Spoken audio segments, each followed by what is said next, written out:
Well, good evening, ladies and gentlemen. Good evening, everyone. On behalf of the Village of Cary and the Board of Zoning, Planning and Appeals, we'd like to hereby call this meeting to order on this Thursday, April the 11th, 2019 at approximately 6:30 p.m. We have a quorum of members, and at this time I'd like to ask our Director of Community Development, Mr. Brian Simmons, to please call the roll. Williams? Here. Piven? Graziano? Here. O'Loughlin? Here. Kretschmer? Here. Jasper? Here. Corey? Here. Thank you very much. Ladies and gentlemen, we invite you to rise with us for the Pledge of Allegiance to the flag. I pledge allegiance to the flag of the United States of America and to the republic for which it stands, one nation, under God, indivisible, with liberty and justice for all. Thank you very much, everyone. So welcome, everyone. I know some of you were here when we met last on February the 14th, Valentine's Day. And we continued that meeting because we ran into a couple of issues where we needed to bring some table information together. For those of you that are unaware, tonight's meeting is about something called the UDO, or the Unified Development Ordinance. And the background of this is, as some of you might recall when we were doing the Garden Place apartments, there was some contentious issues between council about trying to interpret what the code actually said. And so what we did is we took a review of the actual code itself. We've been working with Haziel and Associates for the better part of a year. And what we've been trying to do with the code is simplify it. And so you'll see that as it evolves tonight. We tried to simplify it. And two, we've tried to adopt some best practices around the region and around the country. And you'll see some examples of that. And I'll give you one example that I think is going to be helpful. If any of you seated here tonight wanted to come forward for a variance on your garage, here's what would happen tonight. You'd have to see Mr. Simmons. You'd have to fill out an application. You'd have to assemble the ZPA. There would be a hearing. There would be a vote. It would get delivered back to our elected officials, and they would become the final arbiter. In the new environment, assuming it gets approved, you would come to Mr. Simmons. If it was in the confines of the new UDO, he can approve it right then and there. So I think that's a good step in the right direction. And you'll see some examples of that as it unfolds tonight. As a community, we also want to be easier to do business with. One of the things we heard from the marketplace was that you guys are really egregious in some of your code. It's difficult to work with, and they didn't appreciate it. So we've tried to make it a little bit simpler and easier to do business with.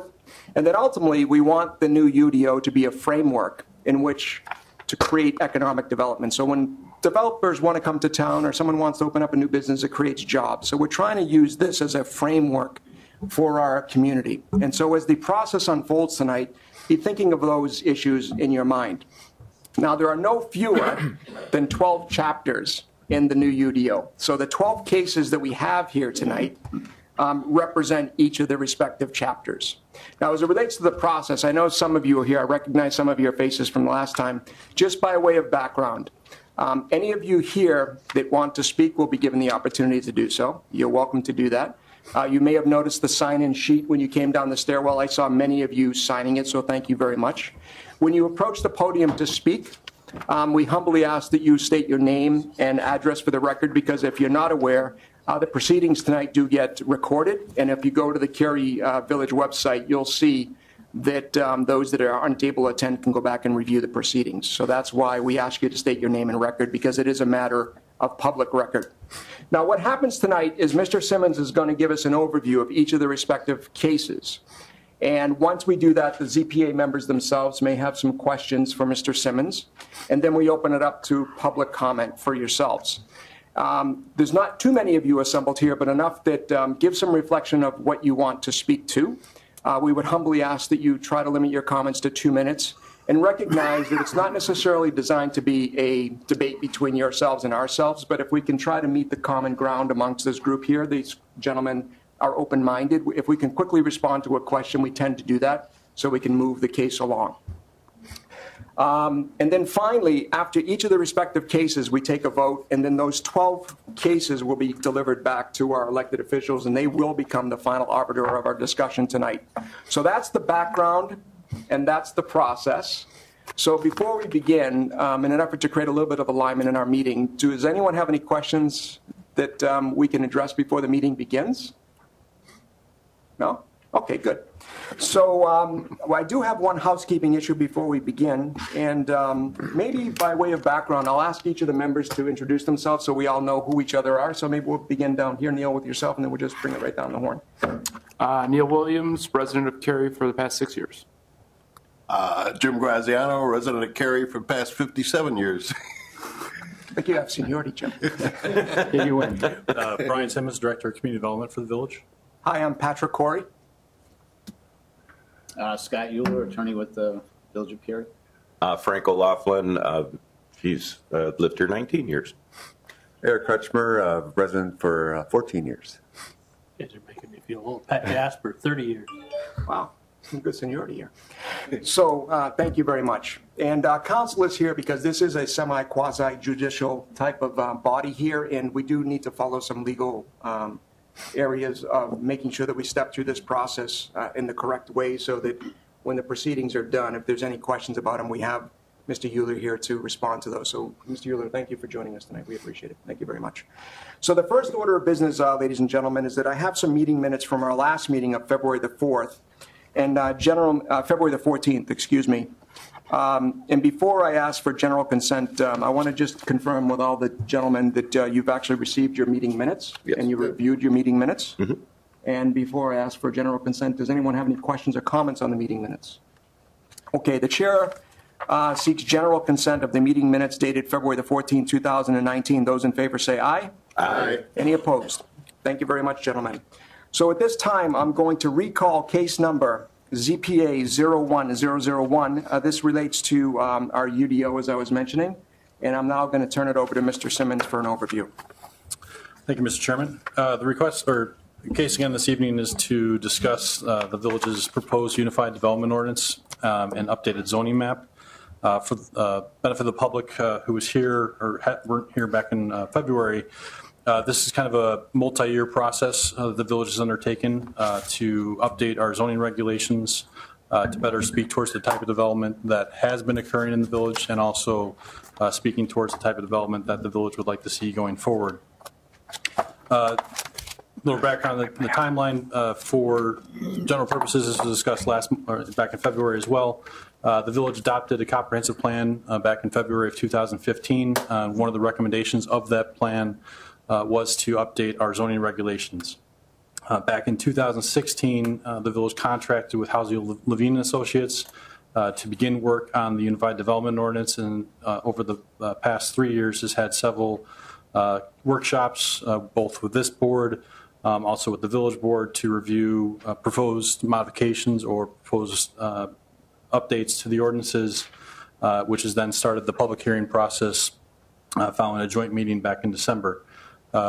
This calendar year, we've had a public open house where the public was invited to come out and review the code and also propose zoning map changes. We had the first public hearing on the proposed changes back in February, which, based on the discussion that evening, was continued to tonight. Based off the discussion, again, just a brief overview of the project goals were to try to merge our zoning, subdivision and sign, and also stormwater regulations into one single document, so that if a developer or homeowner wanted to do some improvements to their site, they can find all the regulations in one place within the code versus having to review several sections and possibly having those sections conflicting with one another. The overall intent of the process was to align our code with our comprehensive plan. So looking at future land uses and ensuring that zoning is in place that would promote any potential future development if any were to occur. And again, as Mr. Corey mentioned, the real crux of what we're looking to do is to simplify and organize our existing regulations and procedures. So this ordinance is more streamlined, more user-friendly from a standpoint of a lay person other than a planning professional were to read it, maybe understand it and understand what they can do with their property. As mentioned, there's 11 chapters within the code, and I won't go through my entire presentation from February, but I do have all the slides here if there's questions that I need to reference from that standpoint. But this slide basically summarizes the structure of the UDO.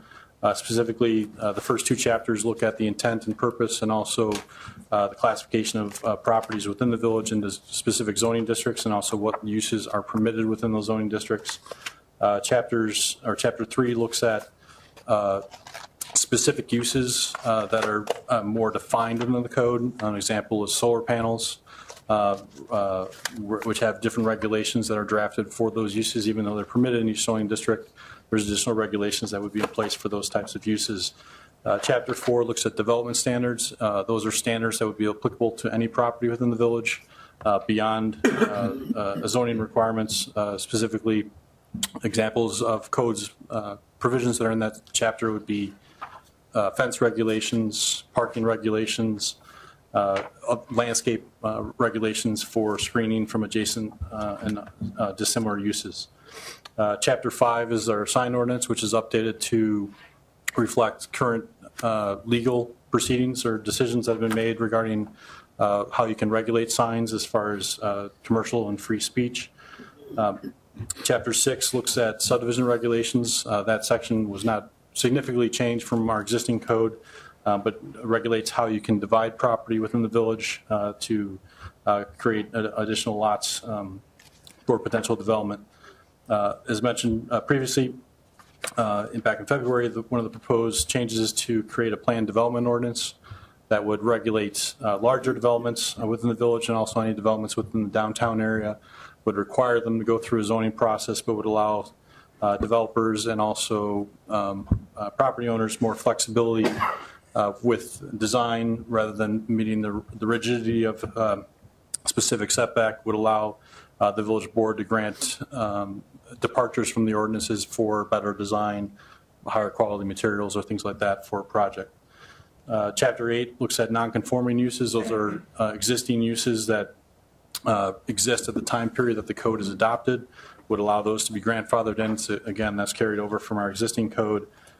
Chapters 9 and 10 look at how we review cases, the process for doing so, and the administrative provisions to review and approve those. And finally, Chapter 11 is the definitions that kind of summarize everything that's incorporated in chapters 1 through 10. Back in February, again, we had the first public hearing to review the proposed changes. There was several residents that attended that evening, and most of the discussion is summarized in the 4 bullet points on this slide. A lot of discussion focused on the table of permitted uses as far as land uses that are allowed or not allowed within certain zoning districts. Also, there was a response of comments from the Park District, who is probably the largest property owner within the village. They had recommended some changes based off the proposed language that was presented back in February. And those have been updated into the revised UDO you have this evening. There was also some discussion regarding a few properties that are proposed to be rezoned as part of the map amendment. A few of those specifically that had several commenters were the Village Hall property, which is proposed to be rezoned to the R1 district, and also the Cary Oaks Plaza, 2 Penny Farm properties, which are proposed to be rezoned to the B3 district. Both of those properties are being rezoned or proposed to be rezoned to the elimination of their existing zoning classifications. Finally, there's a couple questions that came up from a few residents that were in attendance regarding the applicability of zoning changes to their specific parcels.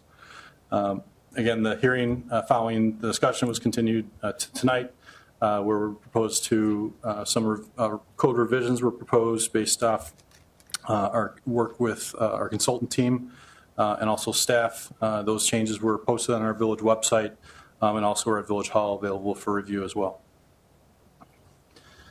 Just to highlight a few changes in the revised UDO, mentioned the use table. We updated some land use categories based off previous discussion. This slide shows a little bit of some of those changes where there's green text or green highlighted text was carried over from our existing ordinance. There were uses that were not in the previous draft. And the yellow highlighted text were changes that were added specifically based off discussion previously.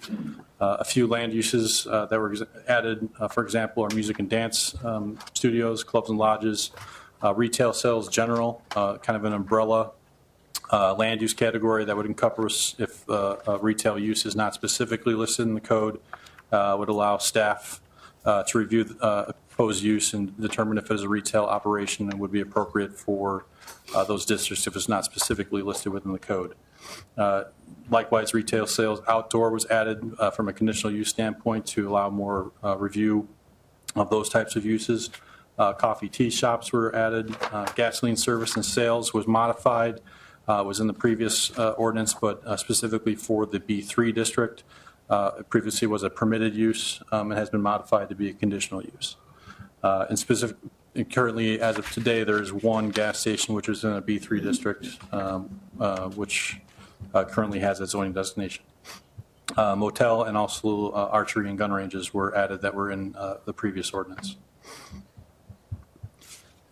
Staff also made some additional changes to the sign regulations. This was not specifically discussed during the February 14th meeting, but due to some particular issues that have come up during the time period between meetings, staff was recommending some additional changes to this section of the ordinance. Not anything really significant, but specifically adding a definition for how to calculate the area of a sign or sign measurement. That was missing in our last draft.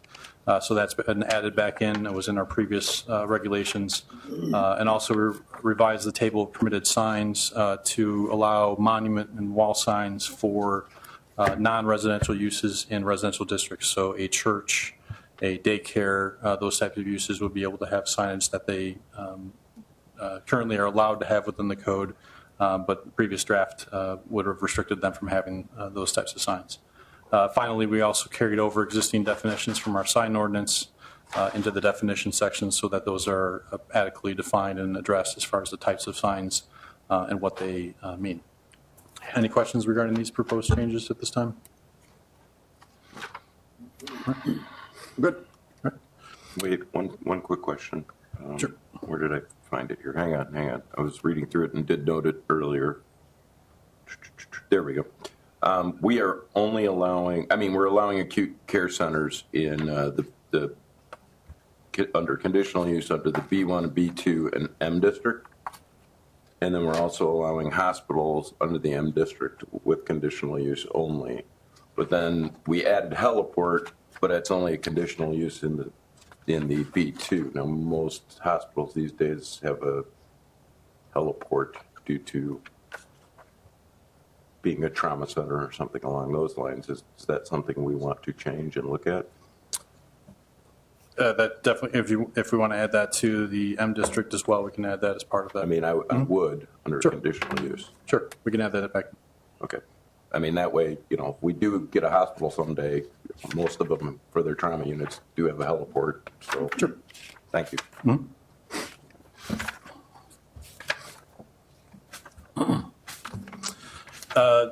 Continuing on, looking at the letter that was received from the Park District.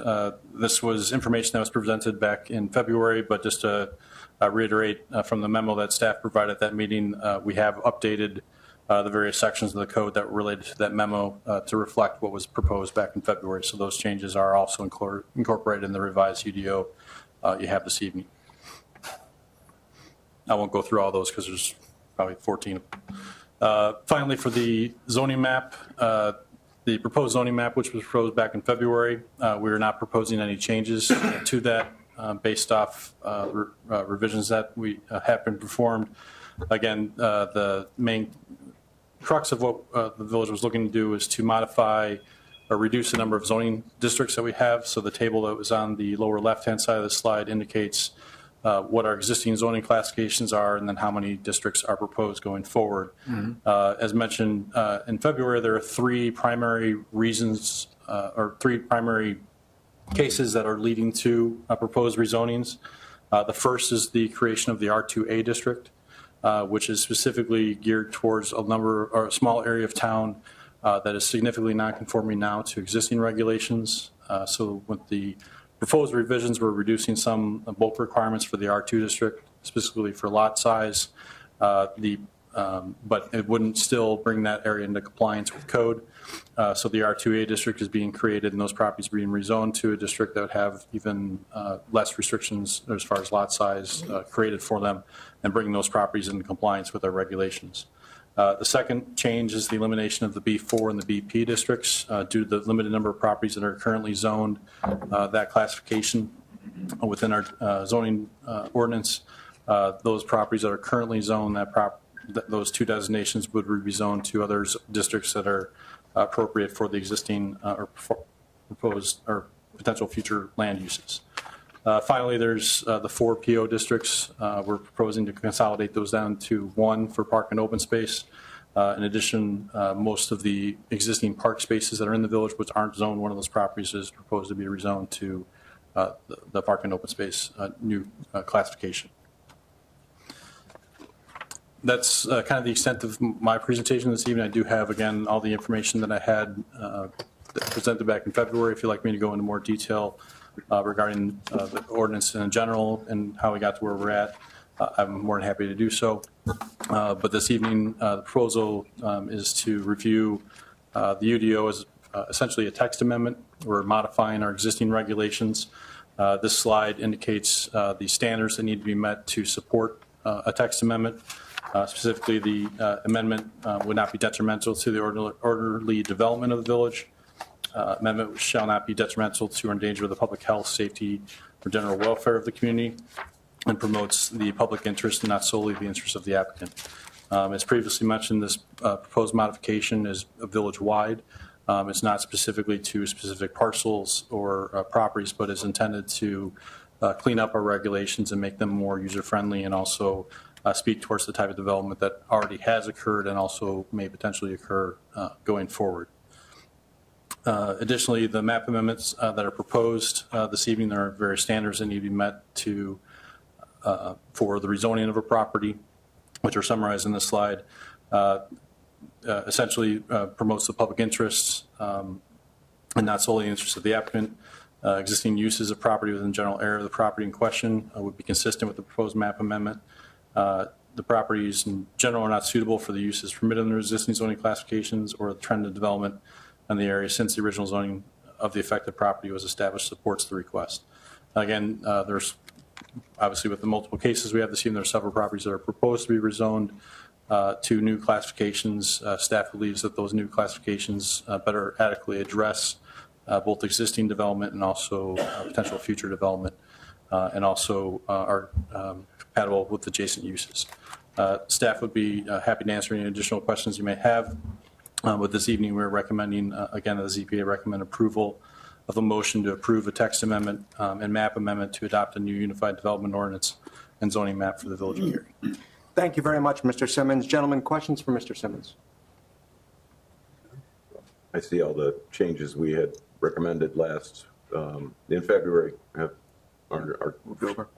they're taken care of, so I appreciate. Thank you. And Mr. Simmons, I'll have a question for you. Maybe it'll help with the audience, because I'm recalling very specifically when we assembled last on February the 14th, there were some questions along Cary-Algonquin Road as it relates to map amendments. And I think someone brought the example up that if someone wanted to come in for a McDonald's, for example, and build a McDonald's in the new UDO, explain to the audience what would happen in that example. The question was regarding the Cary Oaks Plaza and the Two Penny Precisely. Farm properties. Under the proposed map amendment, those two properties are to be rezoned from our existing B4 district, which is proposed to be eliminated in the new ordinance, and would be rezoned to the B3 district. Under the B3 district, a restaurant use would be a permitted use. Just to go into the code to show specifically. But maybe the question is, Mr. Simmons, is what would a restaurateur have to do, in other words, to come forward? He couldn't just go and build the restaurant. So a restaurant use would be permitted use. Mm-hmm. So if the use is allowed by right within the district, and as long as they met all the bulk requirements, parking requirements, there's no variations required for it, yes, they could build a restaurant without having to go through the zoning process. Mm-hmm. If a variance is required for the use, if they wanted a setback variance or a parking variance, that would require relief and a public hearing before the zoning board and village board. In that specific zoning district, a restaurant use is a permitted use. But the example you mentioned from McDonald's, a drive-through would not be allowed within the district. Drive-through is not allowed under that. So and a business model for McDonald's, they generally would not just specifically using that operator. They generally don't build facilities without a drive-through. But there could be an operator that could go into, say, the Cary Oaks Plaza, could be a restaurant use that would be permitted to go in there by right and would not have to go through a zoning process, provided they didn't have a drive-through use associated to it. Thank you very much, Mr. Simmons. So, gentlemen, before I turn it over to the public, any other comments from Mr. Simmons? All right, ladies and gentlemen, so at this time we will open to the public. And as I mentioned earlier, if you have any comments or questions, we humbly ask you that when you approach the mic, just state your name and address for the record, and we'll take it from there. So over to yourselves. Or if you like, I can call you in order of how you signed in, whatever way it's. That's probably easiest. Would you like to go first, sir? Yes, I would. Okay. Excuse me, Mr. Simmons, would you put up your previous slide? Your name and address. One thing I'd like to say is if the zoning, Pardon me. I'm sorry, my name is James LeFigure. I live at 760 Harper Avenue, Thank you very much. right on the edge of the Cary Algonquin Plaza. And the one thing that I said is that property values of the surrounding and adjacent property will not be diminished. Would that be considered if any restaurant or any other type of fringe business were to be put in, if the zoning was changed? If all of a sudden our property values were diminished, and how would that be determined? So from to respond to the question, from a zoning perspective, the proposed amendment this evening would be to rezone the property to a new classification. So a new use that were to go into that district would have to comply with the regulations. As part of the determination this evening would be to determine that these modifications proposed would not impact property values in the area, that there are already existing zoning classifications in that area that are consistent with the proposed modifications. The properties in question specifically are zoned commercial currently. They're going to another zoning classification that would be similar to existing classification. So if it would go to like a different zoning classification, if it was determined that it was lessening property values, could that new use be stopped? If the use complies with the proposed regulations, it would be allowed by right. So they'd be able to pull a building permit and go through a zoning process. If it is a conditional use or not currently permitted within that district, it would have to go through this process to be modified. And as part of that review process, if petitioners or neighbors had concerns regarding a use that was proposed and the effects on their property values, they could present evidence that would be considered by this board and also the village board for consideration in that decision. Okay, so then it would demand some community organization. Thank you, sir. You're welcome. And ladies and gentlemen, I just want to use this as the example, and thank you for stepping forward first. It's always brave for the first person to step forward. As I mentioned earlier, we do try to keep an open mind, and I saw you saw an example of that. But the process itself here is not designed for us to have a debate back and forth on different issues. It's really designed for public comment. However, as you saw, we do try to respond back, but recognize that if we do that for each and every one of you on this one particular application, it's going to take a little while. So just recognize that in the course of the evening. So if anyone would like to speak next, or I can use the sign-in sheet to see who would like to come up next. Thank you very much, sir. My name is Fran La Liberty. I live at 208 Haber Court, as you know, because I was here before. Yeah, welcome. And I have the same agenda as I had last time. I'm the president of the Townhomes of Haber Court Association, and we have 6 units that directly abut the Two Penny Farm, Cary Oaks property. My previous concern was that some of the uses that would be permitted under the B3 zoning district are, in my opinion, not in character with the area, because that is a highly residential area, and would have serious impact on the property values and the piece of ownership, if you will, of the folks who are living, directly behind that. And I'll use an example. If a gas station goes in there, I would assume that the first time one of those units sell and the appraiser goes in, and the property is going to be diminished in value because it's next to a gas station. When I sell mine, which is down the street, then that one that was diminished will be a comp. So it will diminish all of our property values. So I've looked at the new regulations. I think people have done an outstanding job of preparing them. But my recommendation, my opinion is that a more appropriate zoning for those two properties would be B3R, and that would eliminate some of the more, let's call them commercially uses for those two properties. Thank you very much. Can we ask this if he has specific concerns about permitted uses in P3 and P8081? All right, so counsel, Mr. Euler, you're welcome to comment, but because we are an open-minded group, do you have any specific examples that you'd like to share with us that we could enter into in the record? Specific examples of what? You mentioned you had concerns about specific uses that are permitted in the P3. Gas station. Right, so you may want to articulate exactly what wholesale sales, garden supply seed stores. I would have the same, opinion about a sit-down restaurant, in that location. General retail is, it's there now and it's not an impact. But things that would generate lots of traffic, a wholesale business really has it doesn't affect the local residents. You're not going to be, so if someone's wholesaling lecterns, you're not, as a resident, I'm not going to go down there and take advantage of that business. Mm-hmm. So to me, that's just inappropriate for that particular location. Okay. And the issues with the other permitted uses are diminution of property value that you're concerned? Yes, based on traffic, gas station, those lights are going to be on all night long. Okay. Thank you very much. Thank you. I appreciate it. Hello. Hi, my name is Julie Deischer. I live 328 West Margaret Terrace. I am, proposed to be rezoned as the R2A district. Mm-hmm. In my investigation and talking to village board members, is it my understanding now that where my neighborhood being irregular all over, anytime I wanted to do something, I would have had to come before you and have a $750 fee, and so that will be eliminated?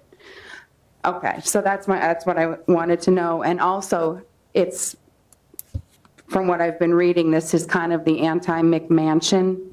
I grew up in Naperville, so Naperville, it's a massive issue in Naperville. And I didn't know if there was any kind of proposed interest or development interest in my neighborhood in Cary, because it is very centrally located. Is there development interest that this is trying to get ahead of? That's my question. To answer your question, no. This is the proposed regulations, again, for your area specifically. A number of the properties don't conform to code today. Sure. And I had exhibit, which I can show if need be. But several properties have multiple nonconformities, 4 or 5 issues that they don't comply with our current code. Mm-hmm. The proposed to rezone the properties will bring those properties into compliance so that a homeowner like yourself could reinvest in their property if you want to build a deck or a patio. What about a second story? As long as it complies with the height requirements. The height, okay. That's a possibility as well. So we would just need to get the regular permitting process and. Correct. As long as there's, after the new code, there still could be nonconformities for your specific parcel. Sure. But for the most part, that district is to try to bring existing properties into compliance with our current code. Okay, great. Thank you very much. Thank you very much.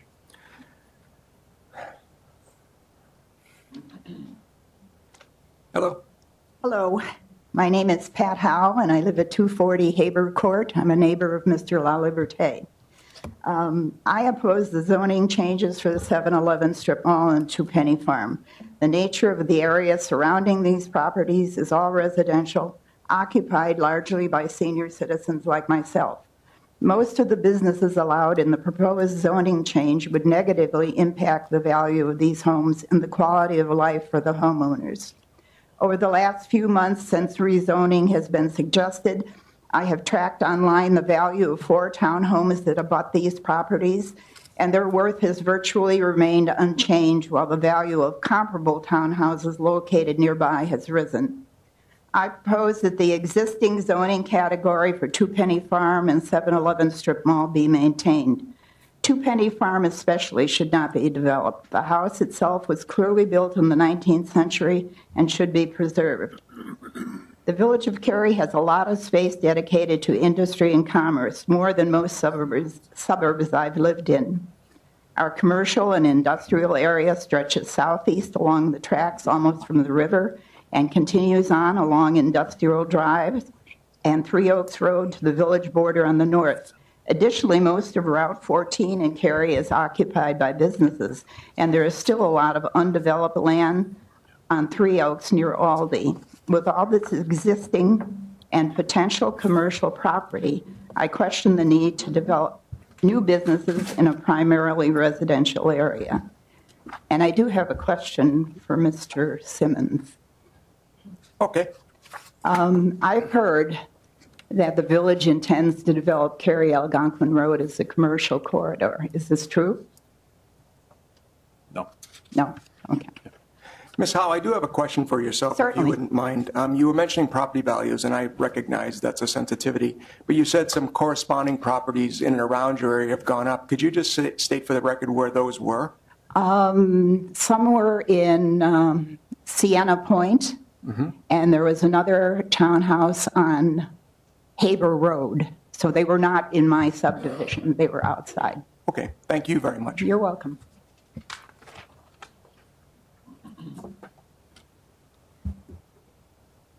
Hello, Mr. Gleason. Did you want to speak? Very well. I do have a question, but I didn't sign that. That's all right. You just state for the record, and you're welcome to speak. Thank you for joining us. Jim Gleason, 293 B Court, Cary. Have the owners of the properties on Cary-Algonquin Road indicated any interest in what they want to do with those properties? Well, that's a good question. To the best of my knowledge, I think there's been some concerns about some of the changes, but I don't know if I've seen anything that would make any recommendations about what they would like to see. I mean, are they behind the proposal to change the zoning? We received no objections or confirmations for the proposed rezonings from those properties. Okay. So they haven't come and said, we want to do A, B, C, and we need new zoning to do that? No. So with the most recent UDO or proposal here, there's been no discussions with the property owners to say that they want to do this development, and by rezoning the properties would allow them to do what they were seeking to do. Okay. We had no conversations like that. I have had discussions with the Cary Oaks Plaza in the past as far as the type of uses that are permitted in that district, existing under the B4 district classification, and the difficulty of getting new users into that center that comply with zoning regulations. So the proposed rezoning to the B3 district would allow more uses to go in there, Okay. But would still be appropriate. So it's not a situation where somebody came and said, we want to do something specific with the property and we need new zoning to do that? No. One more question. How far over does the Two Penny property go? I mean, there's the house and then there's a field. Mm-hmm. Does it cover that whole field?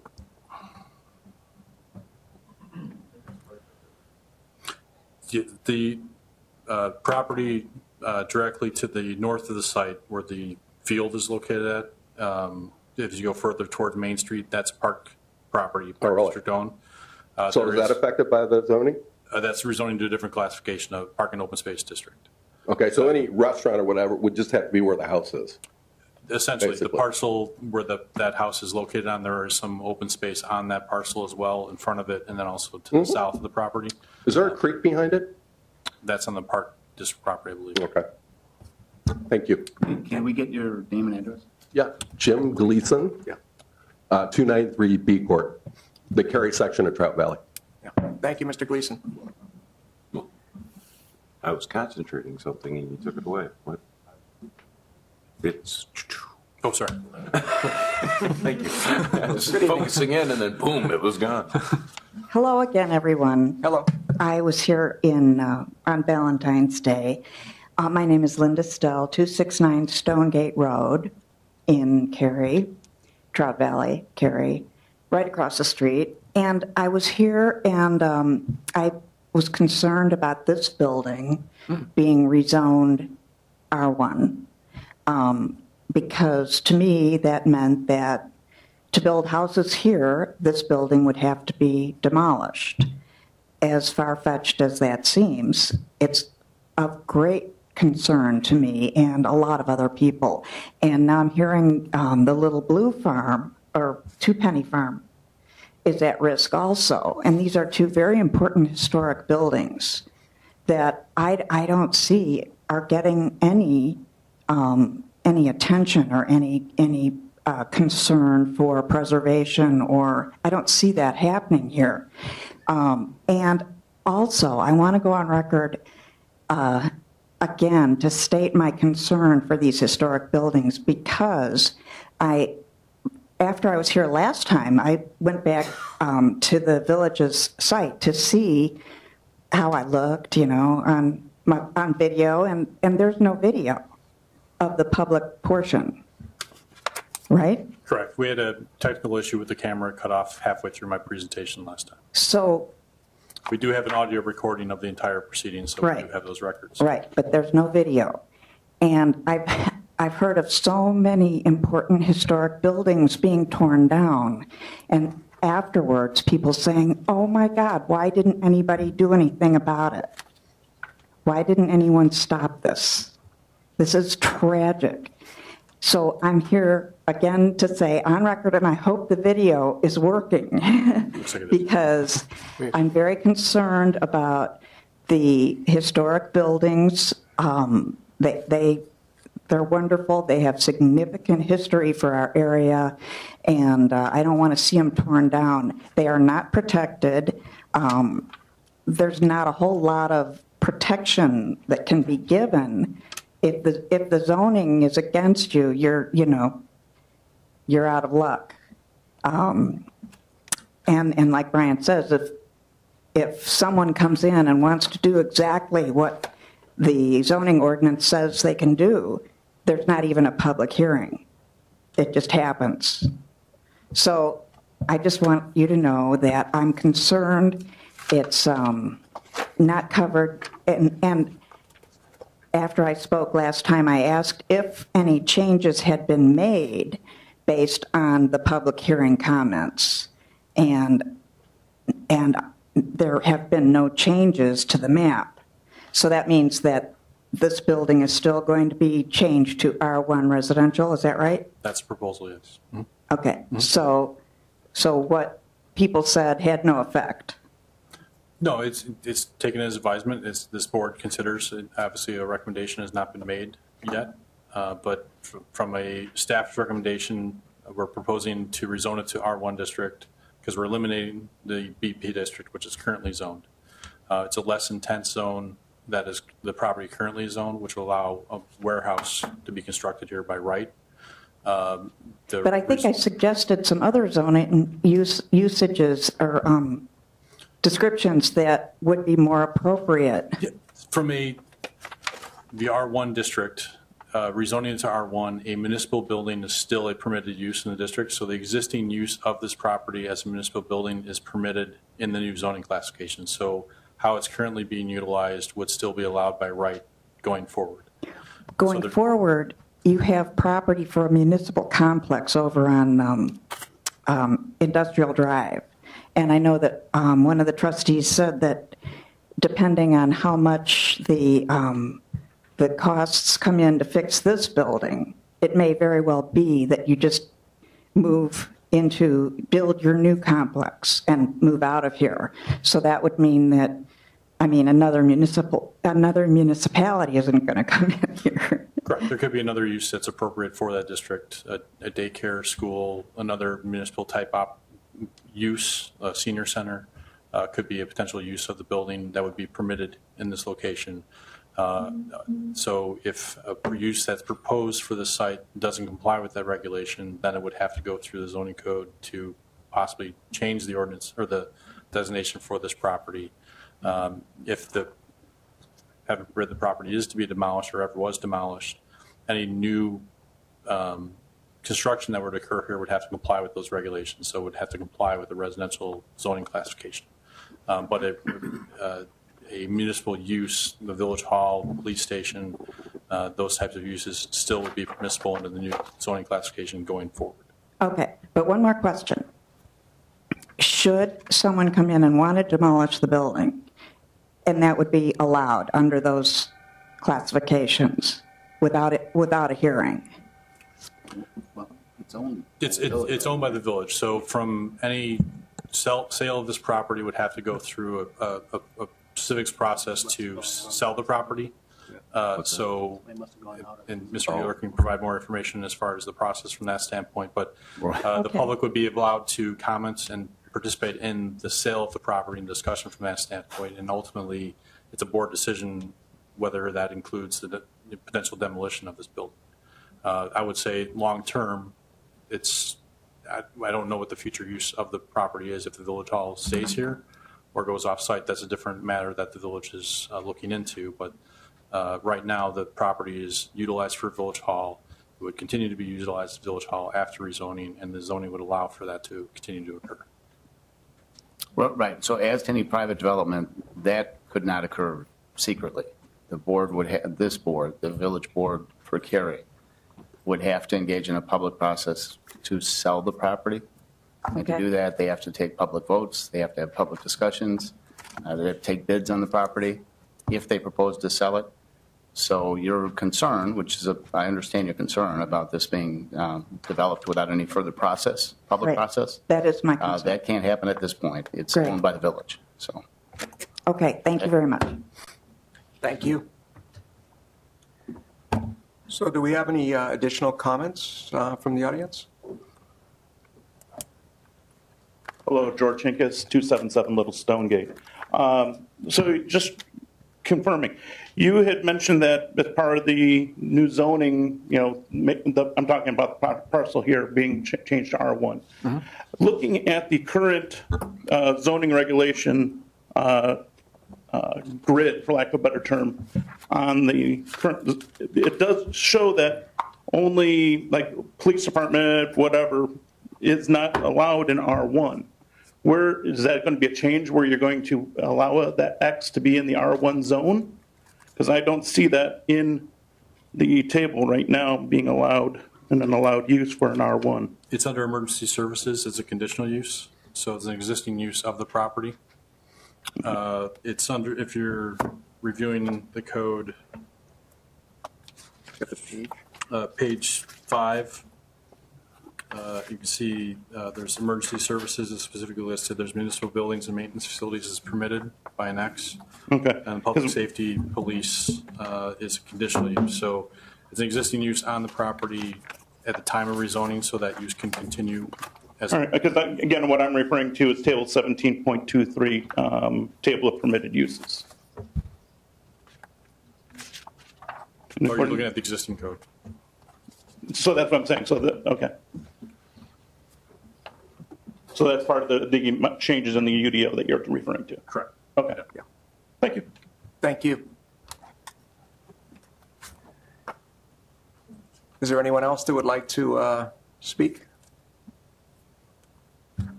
Mr. Kaplan? Bruce Kaplan, 312 Bell, was here at the last meeting.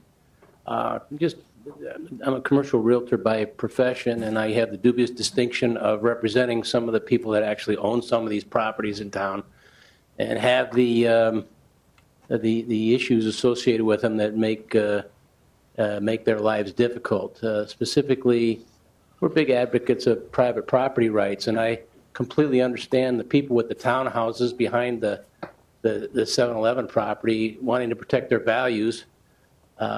But over the years, I've represented I don't currently, the owner of the shopping center there.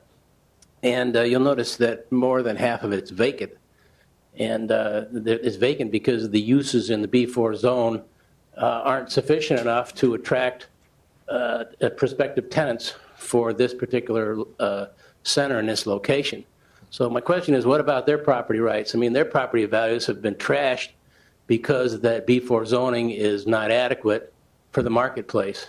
And I know they have in the past talked to Brian about changing the zoning on that to allow more uses. Now, what that would be, I'm not exactly sure, but I think at least a B3 zoning would be appropriate. That's not the most intensive zoning there is in the village for retail, but it's it's probably the next best for something like that. It's very unlikely that a gas station or a McDonald's kind of a restaurant would locate in that location, because these types of businesses are driven by two things: traffic counts and demographics. And that location has neither of those attributes, and so the probabilities are remote that that would ever happen there. So private property values is a key thing. When you own a property like even the Two Penny Farm, you have to remember, even though that may be a historical property in nature, it is still owned by an individual, and that individual has the right to do whatever he wants with that property. And I'm not saying he has any plans to, because I don't personally think he does, but you have to remember, if you owned the property, you would not want some government entity or some historic preservation district telling you what you can or cannot do with that property. At the last meeting, I did make some comments, had some questions about specific properties and uses. I don't know if any changes were made to those. One in particular was on Industrial Drive behind the Goddard School that currently is a BP zone. And I made the case, or I tried to make the case, that that should be zoned not B3, but M. And I don't know if there was any attention paid to that suggestion or not, but I represent the Parkway Bank that does own that property. They've been struggling to find a prospective buyer for it, and I really think that they would think that the B3 zone would be detrimental, because it's not a retail location. Again, it doesn't have the traffic counts, it doesn't have the demographics that are usually cause retailers to be interested in a site like that. A couple other things I had asked about, and I don't know if they were considered. In my world, I get sometimes requests for tattoo shops. Mm-hmm. You know, it's a very it's a mainstream kind of a business. All the other towns have them. Cary doesn't allow them in a retail zone, and I had asked if that could be considered to be put into one of the retail zones. I don't know if that was ever done. If that was ever brought up and discussed. It hasn't been proposed in the revised UDO, so it's not a change is not in that district at this time. So nobody's a big fan of that or in favor of that. If this board wants to include it, they certainly can make that recommendation as well. Okay. One other request I get from time to time is gun shops, and some other towns have them. I see the change in there about the rifle ranges or gun ranges and the archery ranges. Is that an attempt to allow a gun shop within the village, or what was the thought on that? Because gun shops are basically general retail sales, and if I understand the code change, the way it's written is a gun shop, if they wanted to locate in the business zone, could come in under the general retail category. Am I right or wrong on that? Well, I think you would know better than most, Mr. Kaplan, that in our community, there doesn't seem to be an appetite at this time amongst the elected officials. That's my understanding, but you may have a different line of sight on that issue. I think that's why it's been proposed before and rejected along many years, and similar to the tattoo shops. But that's just me speaking. You may have a better line of sight. I know we're trying to put this in there, but I don't believe there's an appetite for it. That's my understanding. Just to make a point, the tattoo shops was not. No changes were proposed in that regard. It was. A gun shop, we did propose a modification in the B2 district as a conditional use. So as presented this evening, that would be one area that would have a slight change, would be allow that as a conditional use. So it would have to go through zoning process before it can be cited within the shopping center. If that's something the board agrees with, that can remain, or if you have concerns with that, we could modify that to remove that as well. All right, well, thank you. At least you're thinking and considering and, trying to change with the times as best you can. There still may be some changes required over time, but the idea is to make it possible for more businesses to locate in our village instead of having those businesses go into somebody else's village, and instead of having our residents have to take their money and spend it in somebody else's town. So that's really what I'm trying to accomplish here. Yeah, thank you very much. Before you sit down, can I ask a question? Is the property that was mentioned behind Goddard School a specific parcel that you can identify, or was it just an area that was being addressed to be changed it's a specific to manufacturing? parcel. It's specific parcel. 4.5 acres. I know, yeah. Okay, It's a property that's directly to the my directions here, east of the Goddard School. Yeah. And specifically to the gun shop comment there, we added it as a conditional use as generally because there's the umbrella classification that we added for retail sales being permitted. So we added the gun shop as a conditional use so that that type of business would require additional review to have to go through the zoning process to get zoning entitlements to locate versus potentially being captured under that umbrella general retail category. A lot of security measures to be considered. Correct. Yeah. Good evening, Mr. Miller. David Miller, 65 Highway 14, Cary, Illinois. Been a resident in Cary 61 years. My family's been here since before World War II.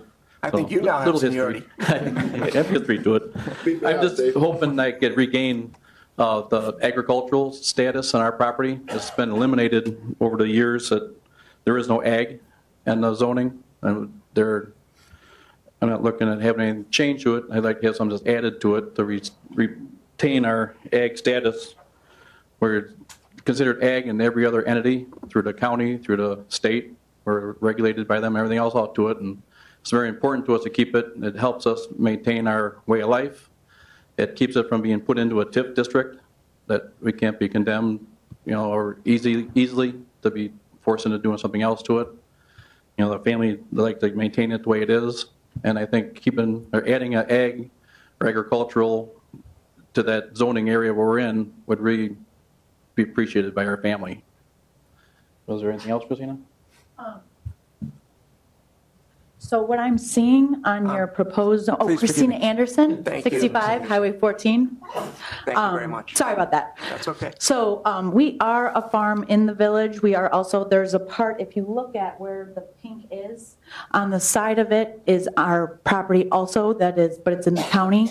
That is zoned ag as well. You have a little green dot that you guys have a zoning for ag.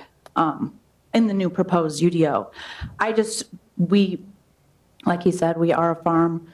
Our revenue, our sales tax that we generate for you guys is our farm. We would like to be able to keep that status as farm in the village and out. Just something to consider. And it's not anything that we're asking to add because you guys actually do have a little spot on the new one. So if that could be added on, I understand that it's because we're kind of close to what is craft concrete is also the pink, which is kind of close to us. But what isn't on there is ag. So if we could have a little spot for green or pink and green, that would be fantastic.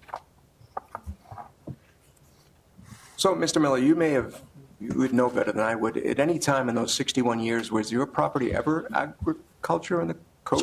It's always been. And a comprehensive plan, it shows here too that its existing use is agriculture, and it's always been ag. We went through the county maps that get recognition to it that they were trying to do, say, no, we're not, and it was, we walk like a duck, quack like a duck, we're a duck. So we're just trying to retain what we have, and I think if they added into that zoning category that's, I know we're grandfathered in, but I don't want to be grandfathered in. I want to be existing as we were and maintain what we've always perceived we are and want everybody else to realize what it is too. Thank you very much. Thank you. Hello. Me again. I just wanted to make one comment. For the record, I know you introduced yourself earlier, but just for the record. Again, yes, certainly. please. My name is Pat Howe. I live at 240 Haber Court. Thank you. And I want to say that I moved to Cary in 2006, and when I moved into my townhouse, all the storefronts in the 7-Eleven strip mall were occupied. They were doing business. In addition to the dry cleaners and actually it was a White Hen at the time. There was a Papa Severio's carry-out pizza. There was a beauty parlor. There was a music store. Somebody else was there doing business too. I can't remember who it was. But if it was done in the past, I think with a little creativity, those people would come back and we would accept those kinds of businesses into our community. Thank you very much, Ms. Howe. Are there anyone else for comments? Hello.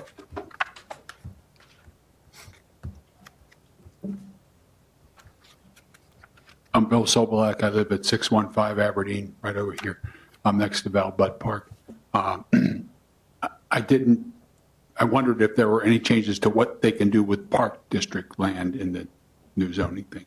There is discussion tonight along each of these areas. I don't know if you want to address it now, Mr. Simmons, or wait till later, but there's going to be an area where we talk about this specifically. Yeah, so from a use perspective, there are specific uses that are allowed within park and open space areas. Depending on the size of the property, those uses could be different scales. But the proposal under the UDO is to rezone all park property or open space conservation district property into the PO district. So that would preserve them as open space, and that if one of those entities ever were to sell their property, they would have to go back through a zoning process to change the zoning for that. But general outdoor recreational uses in general would be permitted, walking trails, and things along those lines. But more intense, like indoor recreational uses, would require additional relief or approvals through the village to be developed on site. Okay, but there are changes considered or possible under the new law? Yes, so our existing regulations have several land uses that are listed within the code, and they're separated by 4 different zoning districts. Those uses are basically consolidated or condensed, if you will, to specific categories. And then also each district is consolidated down to a single district, so that there will be some modifications to the uses that are allowed within a PO district, but generally it's a a recreation type use are permitted in those districts. Was there a specific item that you are concerned about, sir? Well, I'm next door to Val Butt Park. It's kind of a sunken spot there, kind of woodsy, and I was hoping they weren't going to put a radio tower on there or something. If there's something buried in here, if there's another agenda, I'd like to know what it is. So. Yeah, not proposed. Obviously, if something like that were to be proposed, that would have to go through the zoning process for approval. Yeah. Okay. Thank you very much. Good evening. Sorry, one more question. George Shinkus, 277 Little Stonegate. Question is regarding this is actually something that's on for next meeting, but the question is the parcel at the northeast corner of Country Commons and Cary Algonquin Road. Currently, that's B3R. Are you guys getting rid of B3R? Is that going to stay B3R? Still remains. Okay, I couldn't tell. I'm trying to zoom on my app here, and there's no zoning changes to that specific property. All right, thank you. So any other questions or comments around this particular? Okay. Hi. Hello. Colleen Kelly, 241 Brookbridge Road.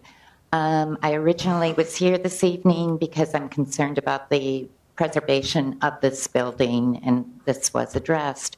However, I am also a realtor with Keller Williams in Barrington, and I do a lot of my business in the Cary area. And I am, after listening to the residents tonight who are present here from Haber Court, going to speak on their behalf and say that use caution in changing the zoning of that Penny Farm and the strip mall next to it, because it is seriously impacting those people.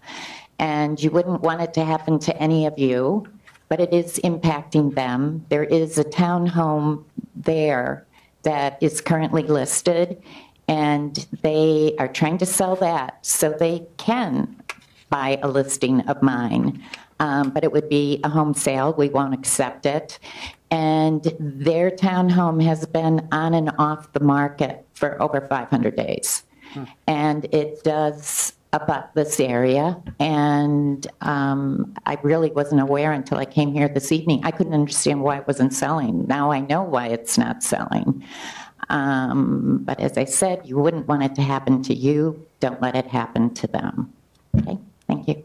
Thank you very much. So do we have anyone else that wants to speak to this? Okay, what we'll do now is we'll close for this portion of our meeting the public comment.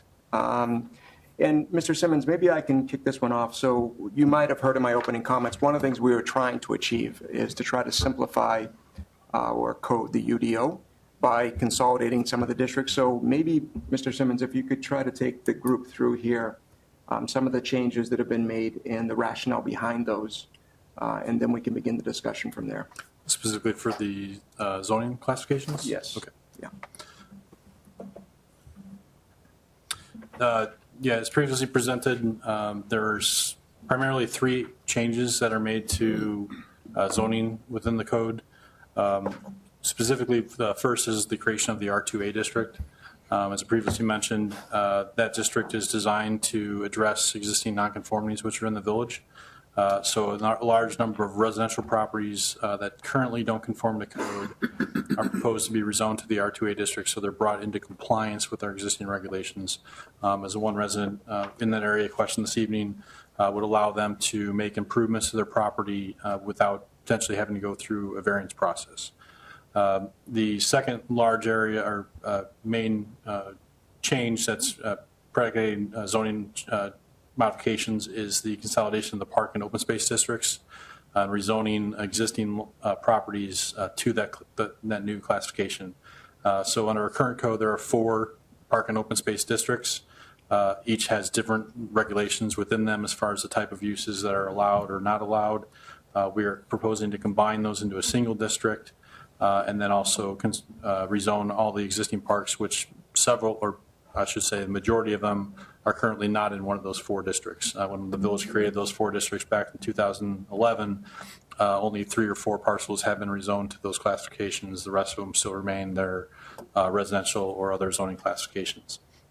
The third area that is causing changes to the zoning map is the elimination of the BP and the B4 zoning districts. As mentioned, those 2 districts have very limited number of properties which are within them. So by eliminating those districts, it's not impacting a large number of properties that are specifically zoned in those areas. Specifically the BP district, there are 12 parcels that currently are zoned that classification. By eliminating that district, we're rezoning those properties to other districts that are more appropriate or can accommodate the existing development that's on those sites. Just an example, pockets of the BP district are map.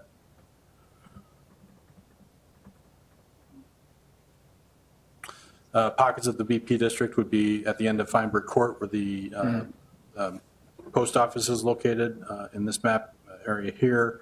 The properties that are along Industrial Drive, one which is owned by, or 2 lots which are owned by the village of Cary. One is used for stormwater retention for all the development to the north. The second parcel, which one Mr. Kaplan referred to, is to the east of the Goddard School, which is also zoned BP. Those are proposed to be rezoned to the B3 district. Other properties with the elimination of the BP district would be Village Hall, proposed to be rezoned to the R1 district. And then parcels that are proposed to be rezoned to the R3 district are the current senior housing facility under construction behind the Cary Square Shopping Center. That would be rezoned to R3 from the existing BP designation. The Stryker facility on 3 Oaks Road, currently zoned BP, that would be rezoned to M for manufacturing. Again, the use would be still permitted there. And then property along Route 31, the Chally Farm, currently zoned BP, that would be rezoned to the B2 district under that proposed modification of the ordinance. So those 3 categories basically summarize all the proposed map amendments that are summarized as part of the UDO adoption. Other changes that are done to the UDO are to eliminate redundancies within the code, kind of streamline processes so that it gives more, somewhat more authority for review for specific cases, both from a staff level, but also for this board potentially to be final on various variance requests that are less than 20% of a code requirement. So if a petitioner came in, example, was required to have 20 parking spaces and they only had 19, they needed a variance, it wouldn't have to go through the entire process of the zoning board and village board. It could be final with this board without having to go to the village board for approval, and reduces a time period for review. Other changes are to clean up or make our code more easy to read. Landscape ordinance is a section, example, that has significant rewrite to it. It's more clear as far as what the regulations are, what is expected of development. and then clearly defines what requirements are to be installed in those properties. Hopefully that may answer your questions. If you have any additional questions, I'm more than happy to provide additional information. But I believe the proposed UDO, obviously been working on it for several years. I think is in a good place from a standpoint that will help guide development going forward. Obviously, it's a living document, so if there's ever a development that comes in that doesn't exactly fit, there's the ability for either a developer or the village to modify the code going forward through the text amendment process, or homeowners could also still seek relief through the variance process. But a lot of the requests that the village has been receiving historically, examples are lot coverage variations, fence variations. Those have been incorporated in the code that the board has supported historically, so that now they'd be permitted by right and wouldn't have to go through a lengthy process to get approval. Gentlemen, questions for Mr. Simmons?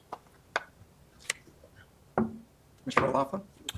Yeah, I guess I have, as I've read and I've heard many people speak, I'm just wondering why the subdivision, and I forget it, or the shopping center, I forget, the 7-Eleven shopping center. Cary Oaks Plaza. Cary Oaks Plaza, thank you, and the Twin Penny Farm. Just based on the definitions here, yeah, they do fit into B3, but why aren't they B3R? What was our consideration there? And I don't remember why we considered it that way as opposed to. The B3R district was created specifically for more historical areas in town to preserve architectural quality of those areas. Specifically, properties that are zoned B3R includes the Country Commons Shopping Center, but also properties that are on Route 14 between First Street and East Main Street. Within the proposed UDO, any properties within the B3 district, there's a modification to them, would require a planned unit development approval, so it would have to go through the zoning process. They are more restrictive as far as the type of uses that can go into them, so that there are less uses permitted than there are in the B3 district. But I can see where you can make an argument either way for a B3 or B3R district classification for the Two Penny Farm property. The Cary Oaks Plaza, I think the B3 designation from a personal standpoint, I think is still appropriate for that property. Is the same zoning classification as the vacant property that's across Harper Avenue from that site. So that there already is a property in that area that is zoned B3 that could allow for potential commercial development in the future. Yeah, I mean, I guess I do understand that part of it. I mean, in the first sentence it says that, but the B3 district, the B3R district designed to further purposes of the B3 district. In addition, it recognizes that this area has some particularly attractive architectural features which should be retained, which that's where I think the Two Penny Farm, but comma, that the redevelopment and changing uses in the area might pose a greater impact on the surrounding residential area because of its close proximity, and for that reason the range of permitted uses needs to be narrower, and that single-family residential uses currently exist and are encouraged to remain. I guess in my opinion, and then going through the table of permitted uses, things that are completely allowed in B3 are still under conditional use for B3R. So, I mean, I guess in the spirit of what we're looking to do here, why wouldn't we make those two areas B3R? And that way, if somebody did want to change it, they would have to go in front of a public hearing to find out what the public feels needs to be addressed there. Sure. I understand that. I can follow that. I mean, and I don't know how the other board members feel about it, but that's kind of my philosophy. And I understand what you're saying, but most of those uses are still allowed. It's just under conditional use. And what? And I'm newer, not as veteran. What was there, the horse or the cart first? I'm assuming the builded farm was there first. So somehow someone built townhomes right next to the farm. So the people who bought the homes saw the farm. Is that accurate? I mean, the farm was there, I'm assuming, because it's a historical, it's very important. So, and what's allowed right now, if the owner of the parcel wanted to change it, what could he do? What are we currently zoned to be there? The B4 district allows for, essentially, if you're looking at the Cary Oaks Plaza Shopping Center where the 7-Eleven is located. Both of them. I just want to know, for the record, what could be there right now? What could go in? Exactly the same type of development that is on the Cary Oaks Plaza Center, that shopping center could be developed on the Two Penny Farm property. Without any... Correct. Just knock it down, go, I own the property, I can change it as long as they I want. complied with the building setbacks, bulk requirements for parking, setbacks, landscaping, all that, they could develop that type of development by right on that property. And what has food been facilities? what's that? What's it? Fast food facilities? Fast food in the B4 district, no. Yeah, it's conditional. No, it's conditional, yeah. But so looking historically at that center, all the uses that were in there 13 years ago were what were permitted in that district. And that's essentially, that district is very limiting as far as the type of uses that can go in that district. So that's why after those uses left the property, you have not seen reinvestment into the Cary Oaks Plaza, as other uses that would like to go in there compared to other retail districts are not permitted by right. So it's very specific, like ice cream shops, carry out restaurant, the Papa's Burials was in there. Those types of uses are allowed, but a sit down restaurant, other specific uses are not permitted in that district. So, but that's what I'm saying. They would still be allowed in the B3R. The B3R being a little more restrictive, but they're still allowed. They would just have to come in and get a conditional use, which I think gives them the opportunity to address the public to what they want to do. A specific situation. Yeah. I mean, I don't want to say spot zoning, but I want to say it opens up the floor to more discussion on what they want to do, as opposed to just, it's an X. Yep, we can do it. So, Mr. O'Loughlin, if you could continue down that line of thinking, what is your suggestion here? Well, and that's where I said I don't know how the other board members feel, but I would rather approve this under the B3R as opposed to the B3. Okay, so that's probably... How cumbersome is it to split that zone? Maintain the shopping center as a B3 and the Two Penny as a B3R? They're two separate parcels, so you can, as part of the zoning map, if it's a recommendation, the board we is could to do that too. Yeah. I mean, that's because the things that they're concerned about, the sit-down restaurants, the facilities that might be giving off a lot more. A Starbucks? Would a Starbucks be? What's that? So would a Starbucks be a sit-down? I mean, what is a Starbucks? A coffee, tea store would be permitted as part of no drive-through. But no drive-through. In both of them, but without a drive-through. So yeah, Starbucks would go. Yeah. So nor would a McDonald's. No, without a because drive-through. McDonald's doesn't do it without a drive-through. So They did in Barrington. Did they? Did they do it? Yeah. Barrington didn't allow drive-ups until just recently. Oh, wow. Okay. I mean, I'm just, I mean, Pat, that's a good call too, but I'm just saying, just to have public input more on those two properties, because they do abut to residential neighborhoods. So I just want to make sure I'm recapping your comments correctly, Mr. O'Loughlin. One is that, are you suggesting that the Two Penny Farm would remain as BP4? No, I'm saying it would become B3R as B3R. opposed to B3, which still allows it for those uses, but only under conditional. Right. And the Cary Oaks Plaza? I'm willing to go B3 on that. Yeah, I think that the building there itself limits the usage or pushes the usage away from what people are concerned about. Okay. And that gives Mr. Kaplan's comment, the building owners, the opportunity to expand the type of businesses that they might lease to. Okay.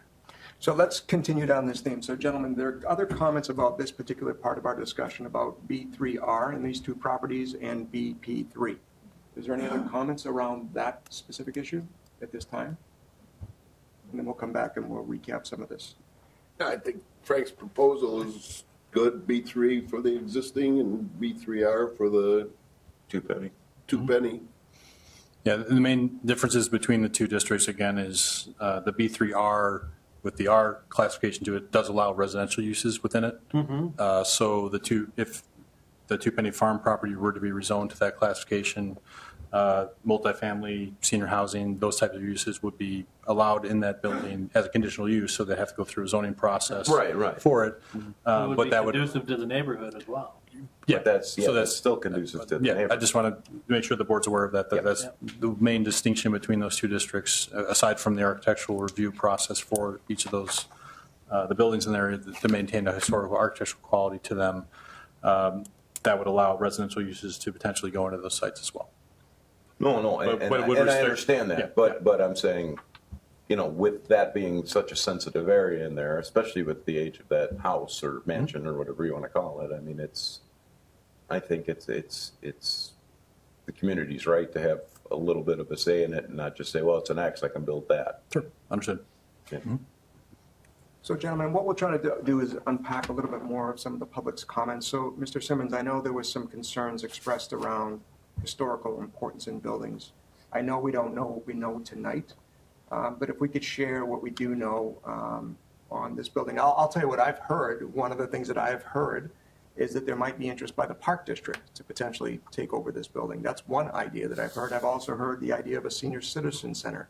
I've heard that as a suggestion, but they're only suggestions, and we don't know because that requires the village to physically relocate and take their real estate and go somewhere else, and we don't know that either. That's going to take a lot of resources. I don't even know if it would take a referendum on a voting election to get additional funds. I don't know. So we don't know what we don't know tonight, but I know there is sensitivity. So as best we can tonight to try to address what we know tonight. Sure. Just for the benefit for interest for the public, the village is looking to retain a architectural firm to analyze this building, not just for the village hall, but also for the police station, for what is necessary for us to remodel or stay in this building from an operational standpoint. So looking at the repairs that are necessary for the building, it was not purpose built for a police station, so there are various operational issues that we do have within the building that make it difficult to perform the business of the village. But we're looking as a organization to review this structure, also kind of looking at our future needs, 20, 30 plus year time period to see, if we can make modifications to this building, or if it makes sense to, go to another site to construct a new facility that better serves the community in the long run. That's very initial stages. We're looking to retain those services. That would be vetted and reviewed by the village board. And then a decision would be made at that point to determine what the village will do from a tenant standpoint, if you will, where the future of our organization is appropriate.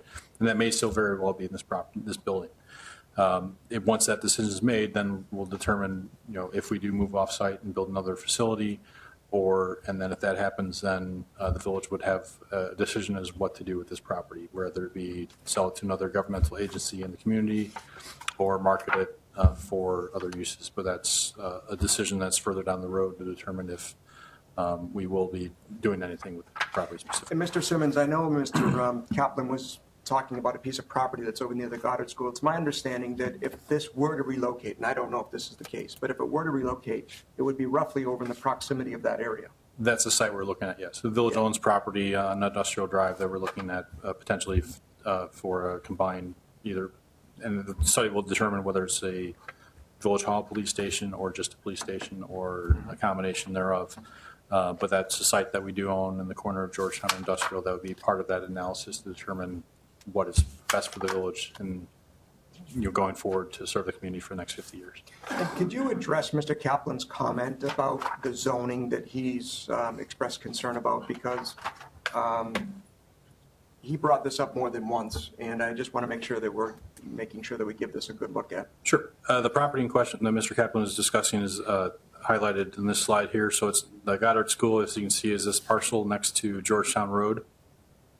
And we're proposing these 4 properties are currently zoned BP, which includes the daycare, and the 2 parcels that are owned by the village, which this longer parcel here serves as detention for stormwater detention for all of the lots to the north. So the property Mr. Kaplan is referring to is this property here. It's zoned BP, was proposed to be rezoned to B3, but properties directly to the east of the site are zoned M manufacturing. So this parcel directly to the east and then all the way down Industrial Drive are all zoned M manufacturing. So continuing that would still allow for office warehouse buildings to be constructed on the site. It would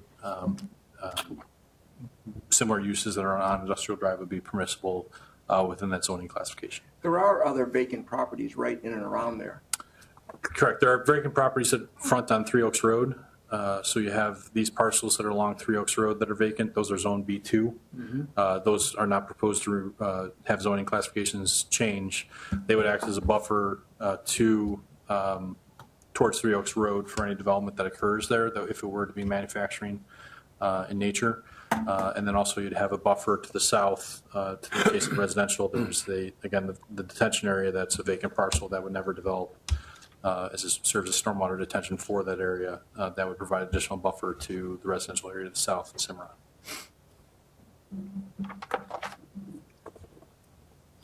So maybe what I could do, gentlemen, with your agreement, we have a subject matter expert in here from Hazal Levine. You've heard a lot of this comment. I don't know if there's anything you wanted to offer in terms of testimony from what you've heard. One of the things we had talked to Hazine Levine about was, if I'm pronouncing it correctly, and forgive me if I'm not, is kind of best practices and simplifying our code to make it easier to do business with. But based upon some of the comments you've heard tonight, do you have a point of view on what you've heard? The Commissioner's conversation regarding the B3 and B3R designation of the... You might want to step up to the mic. Yeah. Thank you very much. And it's the same procedure. You'll have to state your name for the record. Jackie Wells with House of Levine. The Commissioner's conversation about rezoning the Two Penny Farms to B3R, I believe that would be a more adequate designation for the type of development that is there currently. Although the requirements to go through the PD process, and there are also, I believe it's 4.1.3 are general standards for development in the B3R. These are further restrictions on properties in this district that might make redevelopment of that property unlikely or reuse of that property unlikely. So that is something for the commissioners to keep in mind. Thank you.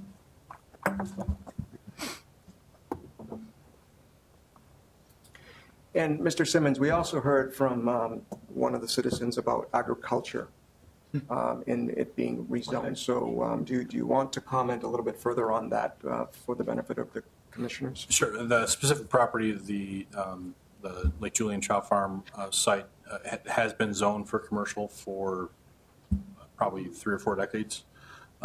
It's the uses within the district that it has been zoned has changed. Although they have continued to utilize it as a trout farm, that use is still permitted or allowed to continue on site. We're not proposing any changes to the zoning classification for that property in this ordinance. So from a zoning classification, it's always been zoned as commercial from the village's standpoint.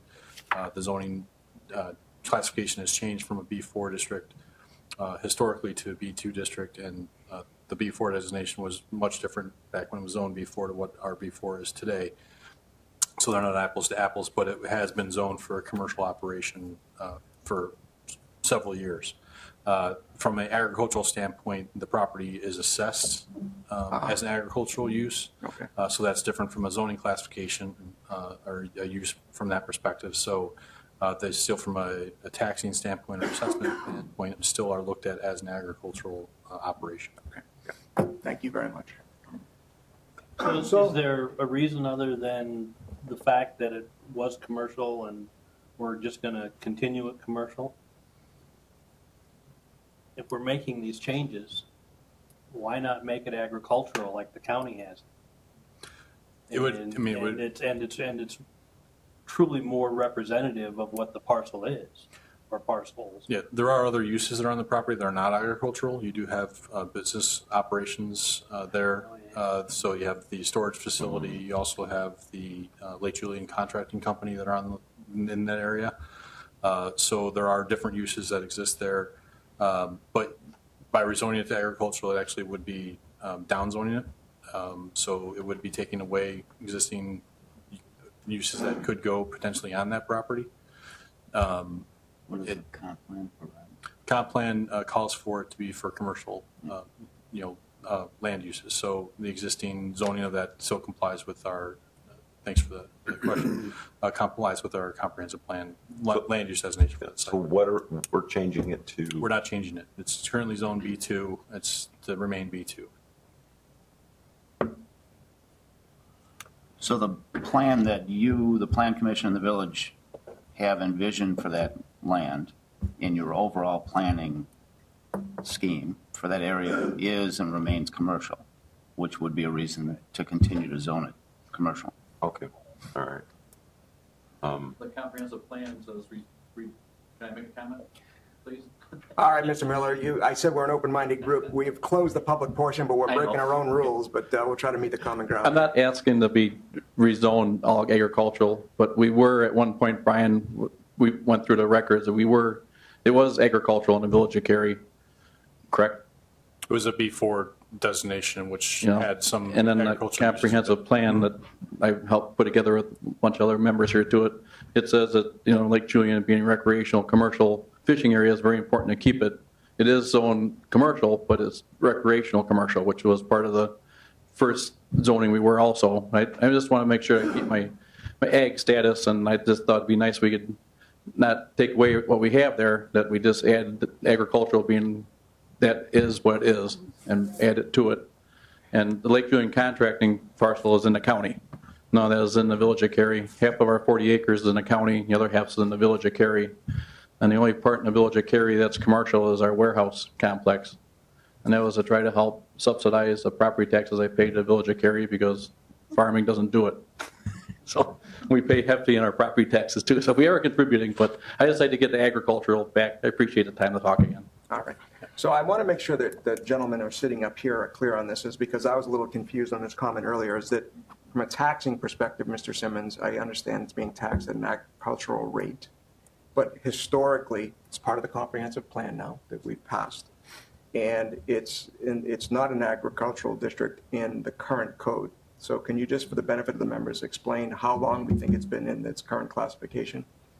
In its current classification, it's been at least 20 years as B2 district. I believe the last code update, the property was reclassified to the B2 district.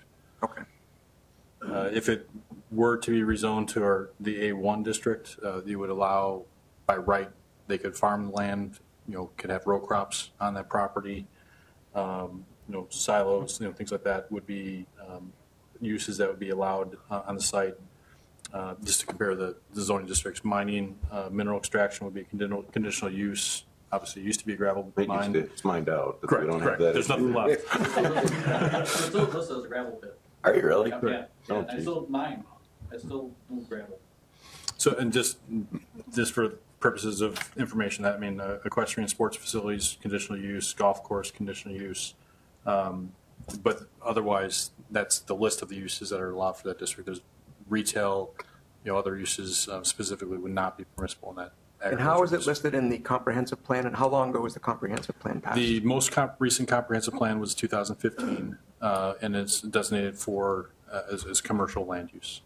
And I believe the previous comprehensive plan had the same classification for it. It did not change from a commercial land use designation. Okay. What limitations under the current and the proposed zoning would there be as regards their wanting to expand the agricultural use? Now, they're not going to, and yes, row crops and those kind of things would be limited, I would presume, or prohibited under the current zoning. But if they wanted to dig a pond, expand a lake or put another pond in, or Yeah, if it's not intensive, I mean, it depends on the type of project that's proposed. Obviously, we'd have to review it based off the codes that are in place. Any sort of improvement, if it's a retail building, that they're selling, fishing equipment or things like that, they'd be allowed to do that under the current code. Under an agricultural district, they would not be. Other uses that, potentially could go in, for that district, if you had retail developing along 14, they would need to receive different approvals as well. Just for your information. Thank you. Yeah. That's the comprehensive plan for 15. Sure. So there's, different land uses could potentially go in there. I mean, if they were to expand the operation, we review it based off the code to see what, if any approvals were required. It would depend on what type of improvements were made. But if it's modifying, dredging out a lake to make it deeper or something like that, wouldn't require going through this process, because that would, a use that's kind of already on the property, just modifying it slightly or slight improvements to the site that wouldn't trigger a zoning case. So the current and the proposed zoning wouldn't hinder their agricultural operations? Correct. The zoning classification that's proposed for the site is the same that it is today. There's no changes that are proposed for their property under Their statute. property is staying the same zoning class. Right. Yeah. Right. Yeah. Yeah. All right, gentlemen, so we've been at this one a little while, and I suspect in a few minutes we're going to have to give people an opportunity for a bio break. But Mr. Graziano, did you have some comments that you wanted to share? No, I was just thinking about Frank's comment that they put in another pond. That's just expanding their existing commercial. Yeah, you're right. Yeah. You're right. You're right. Yeah. I mean, as long as we, he's grandfathered in under what he does, even though it's B2, I guess. Yeah, because I was looking at the uses under ag, and yeah, he would be, the Miller family would end up being very limited in what they could do if they wanted to do something else. So, I mean, So here we are out of item one out of many more to come, ladies and gentlemen. So before I call the motion, I want to make sure that all of you sitting up here are comfortable where we are. I'm inclined to probably include the comments that we talked about with Two Penny Farm going back to B3R. If I may? Yes, please. Jackie, you mentioned something in section 4 that, and I didn't catch the number.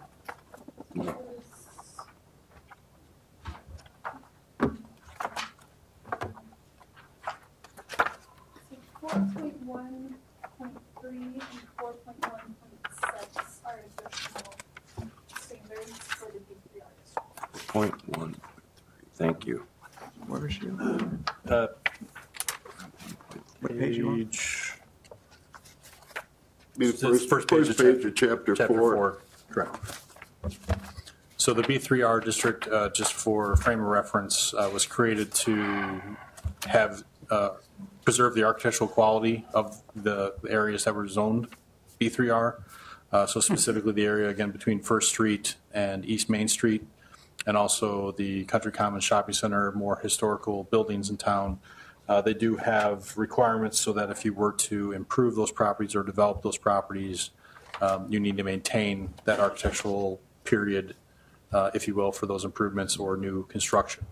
An example is the Cary Bank and Trust property at the corner of 2nd Street and 14. That was developed after this ordinance was built. It has an architectural style that matches somewhat the historical homes that are in that area, even though it's a different scale, scope and scale. It has architectural features that match that area. So any new development or redevelopment of the Two Penny Farm property, if it were rezoned to B3R, would have 4.13 apply, but also under our land use table or plan development ordinance would have to go through a plan development process. So it would have to go through a public hearing for any sort of modifications to the building. And that would give this board and also the village board the opportunity to review those to make sure that it complies with that architectural design or look to the structures. Okay. Yeah, good call. I mean, I guess I missed that part. That's, I guess, the hardest part. Because anybody wanting to build something there would have to build it in the style of 1890 to 1940. That's, But they were able to do that at Cary Bank and Trust, though, without much difficulty. Yeah, that's true. Or the option would be if they didn't want to develop it under those regulations, if they. Well, they could apply rezone for it. conditional use or, yeah. They could rezone it to another district and have to go through this process as well to get that approval. Yeah. So if if a developer came in and say the building for whatever reason was destroyed for some reason, somebody can come back in and develop that property, but they can ask for a map amendment to rezone it to the B3 district and develop it under that, but that would have to go through this process for the public to be invited to participate. Or they might want to. Or they might develop it as the. They might want to develop it in a 1940 style. Correct. Yeah. Correct. So, Mr. O'Loughlin, I want to make sure I'm clear, and also Mr. Jasper, are we saying that we want to potentially now put it to B3R or leave it the way it was proposed? I would continue on B3R. Yeah, I would continue on B3R myself. Okay, and that takes us, and gentlemen, before I move off that issue, do any of you have questions about that comment? Because when I call the motion, I'll leave that part in there. And then that takes us to the Cary Oaks Plaza, and I think what I heard is that we want to change that back to B3. And well, that's where it's going. Not a change, that's a Right. maintain. It's staying. It's Yeah, the only change or is to we're the going to change it to 3R. B3. We won't be changing it to B3R. That's the point. Yeah. So we're comfortable with that being in the motion? Yeah. Yes. Okay, all right. So any other comments before I call the motion? One other. I think you had a comment about a heliport. No, that was done. Well, it has to be part of the motion, though. Yeah, it was the Conditional? Well, actually, I have two questions. In the manufacturing district. Yeah, we need to put if we're allowing a hospital in the manufacturing district only, we need to allow a heliport in the manufacturing district only. So it'd be to add a heliport as a conditional use in the M district. In the M district, yeah, I'd still be a conditional use, but Right. it just makes sense if we're only allowing hospitals in the manufacturing district. Anything else, gentlemen? And I just want to check with council on here because we got a little mixed up the last time we were calling votes. I just want to double check with council that in order for this to move forward in a positive way, we're looking for 4 positive votes, just so we're clear on it's not a majority. Right. Okay. And I'd like Mr. Simmons to comment on that further because one of the things we were talking about last meeting is trying to make this process a little bit simpler. Actually, I think the last time we took a vote, it was on a variation, wasn't it? It was a map amendment. Map amendment and conditional use. Yeah. Or I'm sorry, special use. And in that case, the vote it does require a positive vote for the members. Yes. A map amendment and text amendment does not. Correct. Yeah. That's why I'm checking. So then it becomes a majority of the vote. So those rules apply to this discussion. So this is 4 yeses to go with a positive majority. recommendation. Majority, but it looks like tonight that would be 4. Would be 4. It would be 4. Yeah. So it's a moot point. Yeah. But I do, because we have a number of people assembled here, I do want to make sure that we comment on that. So Brian, would you explain to the audience, assuming that the new UDO gets adopted, what that would mean in real life in a year from now? Sure. From a voting standpoint, the way state law requires any variances that require votes require at least 4 votes of this board to pass. So if it's only 4 members are present, you need 4 positive votes to pass a variance. Variance, correct. Our code currently also requires that same voting requirement for a conditional use. So any modification for a use would require 4 votes of this board as well. So if you still had 4 members present, you would need 4 members to vote for it. If a vote was 3-1 in favor, if you had a quorum, that motion would not carry. It would be effectively denial at the village board level. Under this code, we're making modifications to that language so that it still complies with state law for variances, that you still need 4 members present to vote, or 4 members to affirm a vote.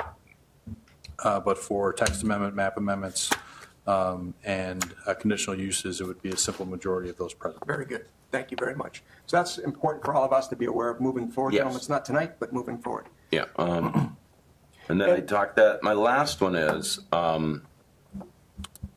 since, and this is just a strange question for 2 reasons. One, the museums and cultural institutions use. When I went back to the definitions, we all know what those are, but there's no strict definition on what a museum or a cultural institution is. And since we're trying to remain in the style of old structures, why aren't we at least conditional use allowing it in the B3R if somebody wanted to put a Village of Cary museum in? It was, that district doesn't have any other educational or cultural uses allowed within it, so it was consistent with other land uses categories that are in that B3R district. So other uses in that category include clubs or lodges, libraries, or museums. It was just not something that was incorporated through our discussions to allow within that district. It's something that the board. Yeah, I was trying to remember all the discussions we had on it, but I mean, in my own head, you're looking at buildings that are built between 1890 and 1940. You know, if the Cary Historical Society wanted to build or put in a Cary History of Cary museum or whatever they would do to highlight Cary's history, wouldn't that be considered a cultural and/or museum? And they would most likely use one of the old buildings in the B3R district, is my thought. So would we want to, and that's, I'm talking to the board again, just would we want to add the conditional use in that for the B3R district? So I could interject. Please. Yeah. Adding an institutional use where a religious use is not permitted or conditional could run into religious land use institutionalized persons act violations, and that might be something to consider. Could I ask a favor, Julie? Could you, that's kind of an important comment, so I think for the benefit of the audience that's not here at some point, they're going to have to understand that. Again, Jackie Wells with House of Levine. In the B3R district, there are no other religious uses permitted, which is an institutional use considered under the religious RLUIPA, so Religious Land Use and Institutionalized Persons Act, which says that you cannot permit an institutional use differently than you would a religious use. Makes sense. Okay, thanks, Jackie. I appreciate it. Does that assuage the concern? That assuages the concern. Okay. All right, gentlemen, unless we have other questions, I'm going to call this motion. And I have one question. Okay, please. As I understand it, we're going for what we had here with the changes that we talked about, 2 or 3 different changes. Yeah, 3. If we're somewhere in one of these other things that we're looking at tonight, I'm guessing that this specific parcel called the Two Penny Farm is in one of these other motions. Correct. Okay, I do not see any, and just glossing over this, I don't see anything that says going from BP Business Park District to B3. You talking about the tables or? No, I'm talking about the other cases we're looking at tonight. That is. Yeah, I saw that, Jim. Hang on. Case number 6, or item number 10 on the agenda. It's a map amendment rezoning property from B2, BP, B4, and rezoning property from B2, BP, and the B4 district to the B3 district. So no, that says B3 fringe. Correct. Isn't that the same as B3R? No, the B3R is the business fringe residential district. Okay. B3 is the business fringe district. B3R is the business fringe district with residential potential. Correct. If you look at. Okay, my mistake. We do have a B3 and a B3, or B3 is the fringe district. Yeah. Never mind. No, it's okay. Sorry about that. It's been long. It's been long.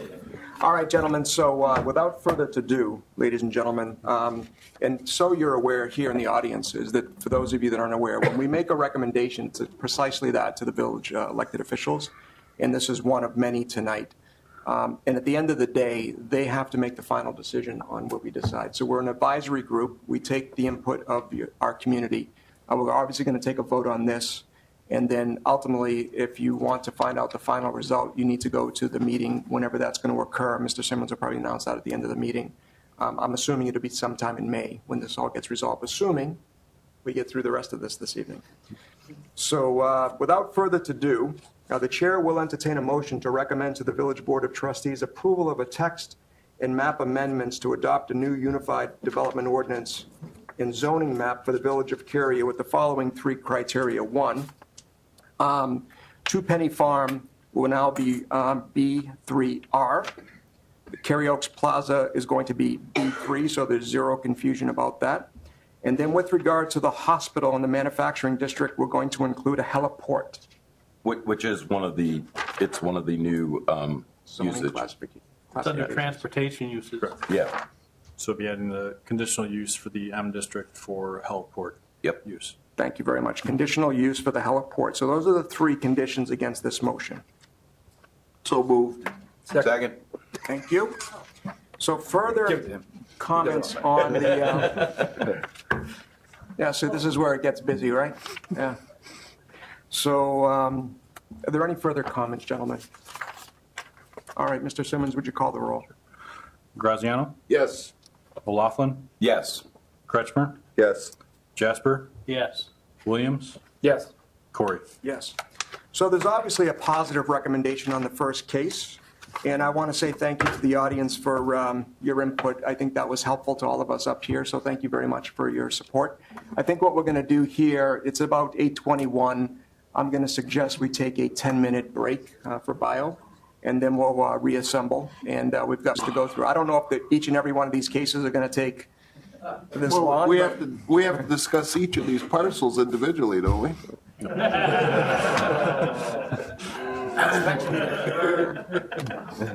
So we'll reassemble in about 10 minutes. Adjourned. Sit down, Williams. Good night, everyone. So, ladies and gentlemen, we're back on the record, and we are now into village case number 01002. And this, once again, is a continuation. And this one also is going to be a map amendment rezoning the affected property for the existing R2 single-family residential districts to the R2A single district family residential district. It's multiple parcels, and Mr. Simmons, over to you. Thank you, Mr. Chairman. As mentioned previously, the proposed R2A district is being created in result of analysis of existing development within the Village of Cary.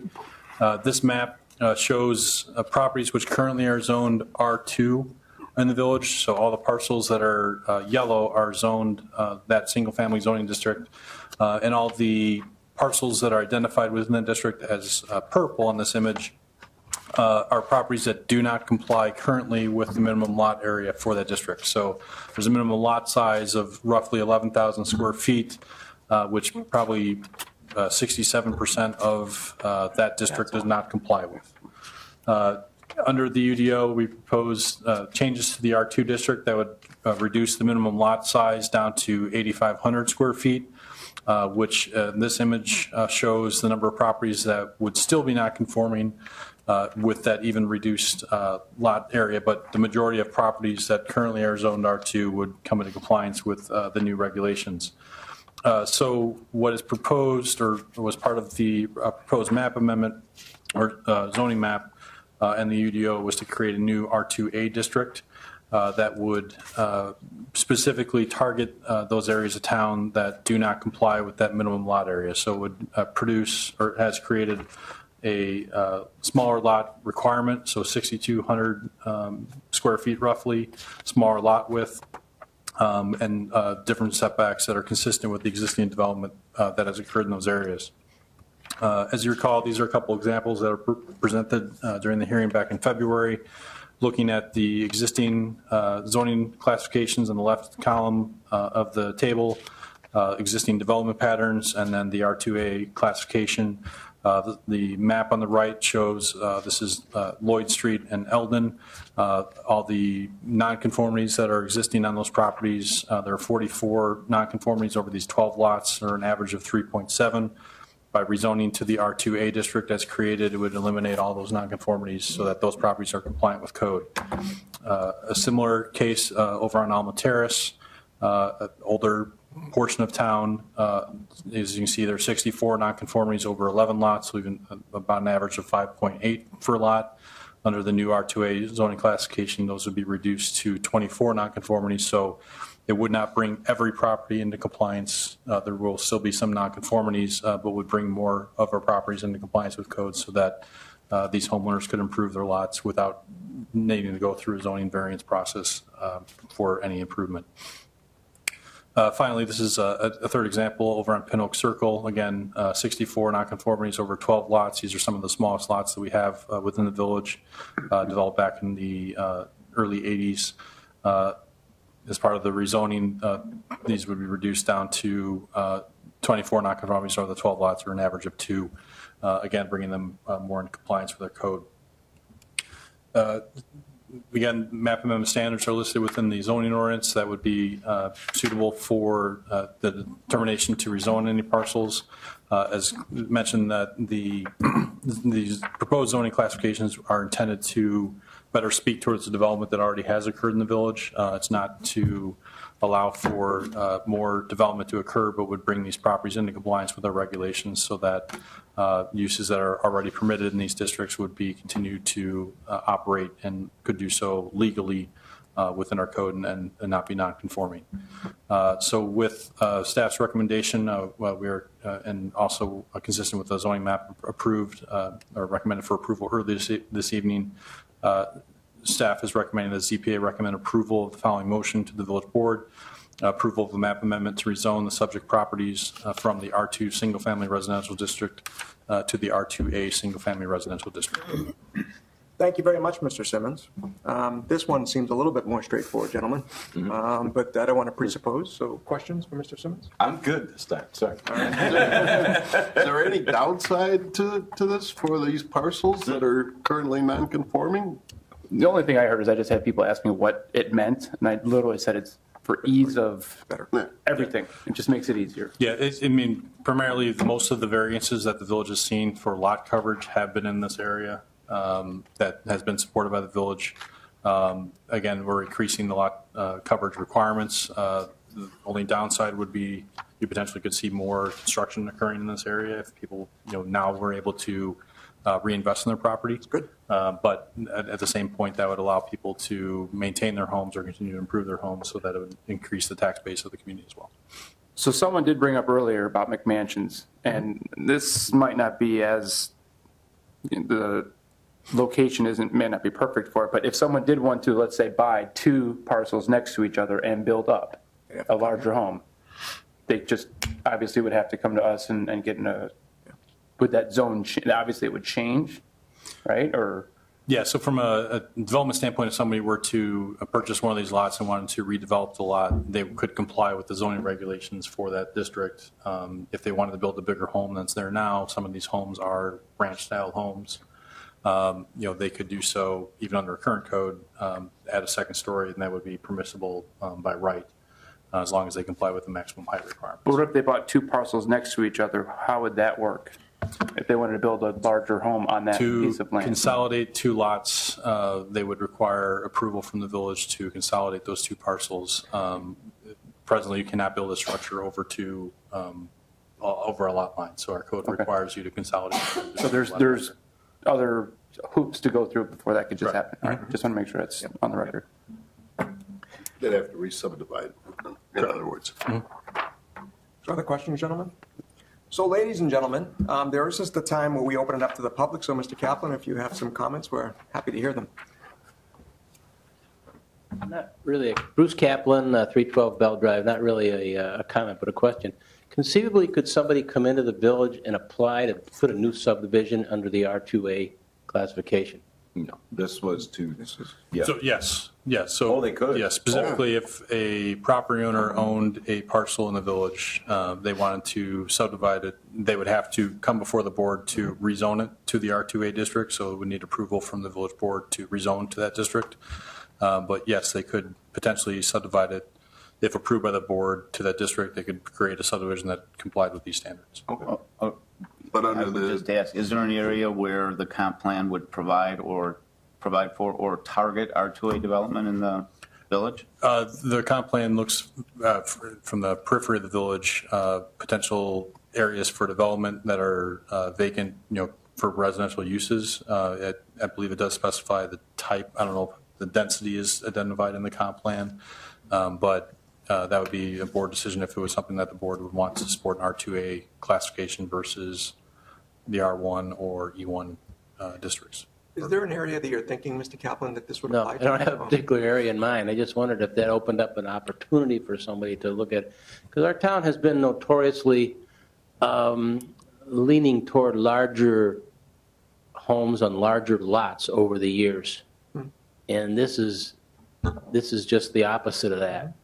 And quite honestly, you know, and going back to those garden apartment, that issue of density and affordable housing is one of those things that we have traditionally not spent enough time thinking about. And this zoning classification, it seems to me, does allow for more affordable type housing within our community. If you could find a spot for it, I don't know where that would be, but that was just my thought. Yeah, it would be another zoning classification that would be available for development. So if a property owner, either in the village or outside the village, would look to rezone their property, there potentially could be a classification that would be rezoned to pending. No, that's even better than I thought it was just protecting these areas. Yeah, it's designed to cover these areas just through the nature of the development that has occurred here, but it would be in our code, so it would be available from a development standpoint for future development as well. That would fall under this new planned unit looking at. Correct. Yeah, so if it's, no, actually, if it's a single family development, a planned development would not, that would not kick in that requirement. The single family is actually separated out of the planned development regulations. So if somebody were to develop a single family neighborhood, they could do that through the subdivision process. It wouldn't require planned development approval. Okay. So, and I don't mean to keep you any longer, the same standards that you've been looking at now a couple times tonight would apply to a rezoning, meaning the adjoining zoning in the area, if somebody was seeking 2A, would likely need to be 2A or trending in the direction of 2A, or the uses would have to be consistent with 2A zoning. So it looks like only the center of town really fits that particular model at this point. In my opinion, Mr. Simmons, you can correct me, I think one of the things we were trying to achieve here was being, as a community, a little bit easier to do business with, because a lot of these people found themselves in circumstances that they didn't anticipate when they purchased the property, and they were typically getting improved in whatever their requests were. And now I think we're helping these citizens by just reclassifying it. I think it's a good thing. All right, gentlemen, so unless there's other questions, I'm going to call the motion. Okay, look at us. We're making good time here. So, did you close? Do you want to say public portion? Hold on, I did public not. portion. Sir, welcome to the community. Yeah. You didn't close it yet. Yeah. Windows open. But you saw last time what happened. We did close it and we kept it open again. So. My name is Patrick Fiedler, 702 Millwood Street. I'm just curious, how do properties tend to enter into non-conforming uses? Like, how do they become non-conforming? Example is tonight, the board just recommended approval of the Unified Development Ordinance, so that has new regulations that are in place. So if the property was developed prior to our existing codes, or those new codes being in place, they are grandfathered in, so they pre-existed the new zoning classification. So these homes, as example, this area generally is built in the 40s through the early 80s. The last comprehensive update that the village did to its zoning regulations was in the late 90s. And it created that minimum lot size of 11,000 square feet. So all of those lots were already developed prior to that last code update. And the board, at the time when we updated our zoning ordinance, created new regulations that put all those properties into nonconformity. So they're legally built under codes that exist at the time they were constructed. But as our codes change over time, those are coming in, it might change how they were applying to those specific properties. Or you can have properties at times that are built in the county under a different zoning scheme that then annex into a village, and they may be non-conforming because they already exist and they don't comply with our zoning, so they retain their status when they. Do you want to give an example, Brian? Because we see many examples of this, Patrick, that someone wants to expand their garage, but it goes over their property. So you want to give the example of. Sure. Specifically, I mean, the zoning area in question, around Frankie Avenue, those older streets, as an example, they're 1940, 50 era style homes that were constructed. A lot of them didn't have attached garages, or garages weren't automobile wasn't as prevalent at that time. So a lot of them do have detached garages. So the code allows now those to be permitted by right. But a lot of them may have had detached garages that were built that were over or right against the property line, so they don't comply with the setback requirement. So we modified some of the classifications that would allow the reduction of our setback requirements from 8 feet to 6 feet in this district, so that it would reflect the existing development that's occurred there. It's actually good for them because they don't have to come to this body and ask for our permission to do an update on their property. This is actually going to help these people quite a bit. Yeah, thank you. And gentlemen, just so you're aware, the gentleman here just moved into Cary just about a week ago, so welcome. Yeah. Yeah.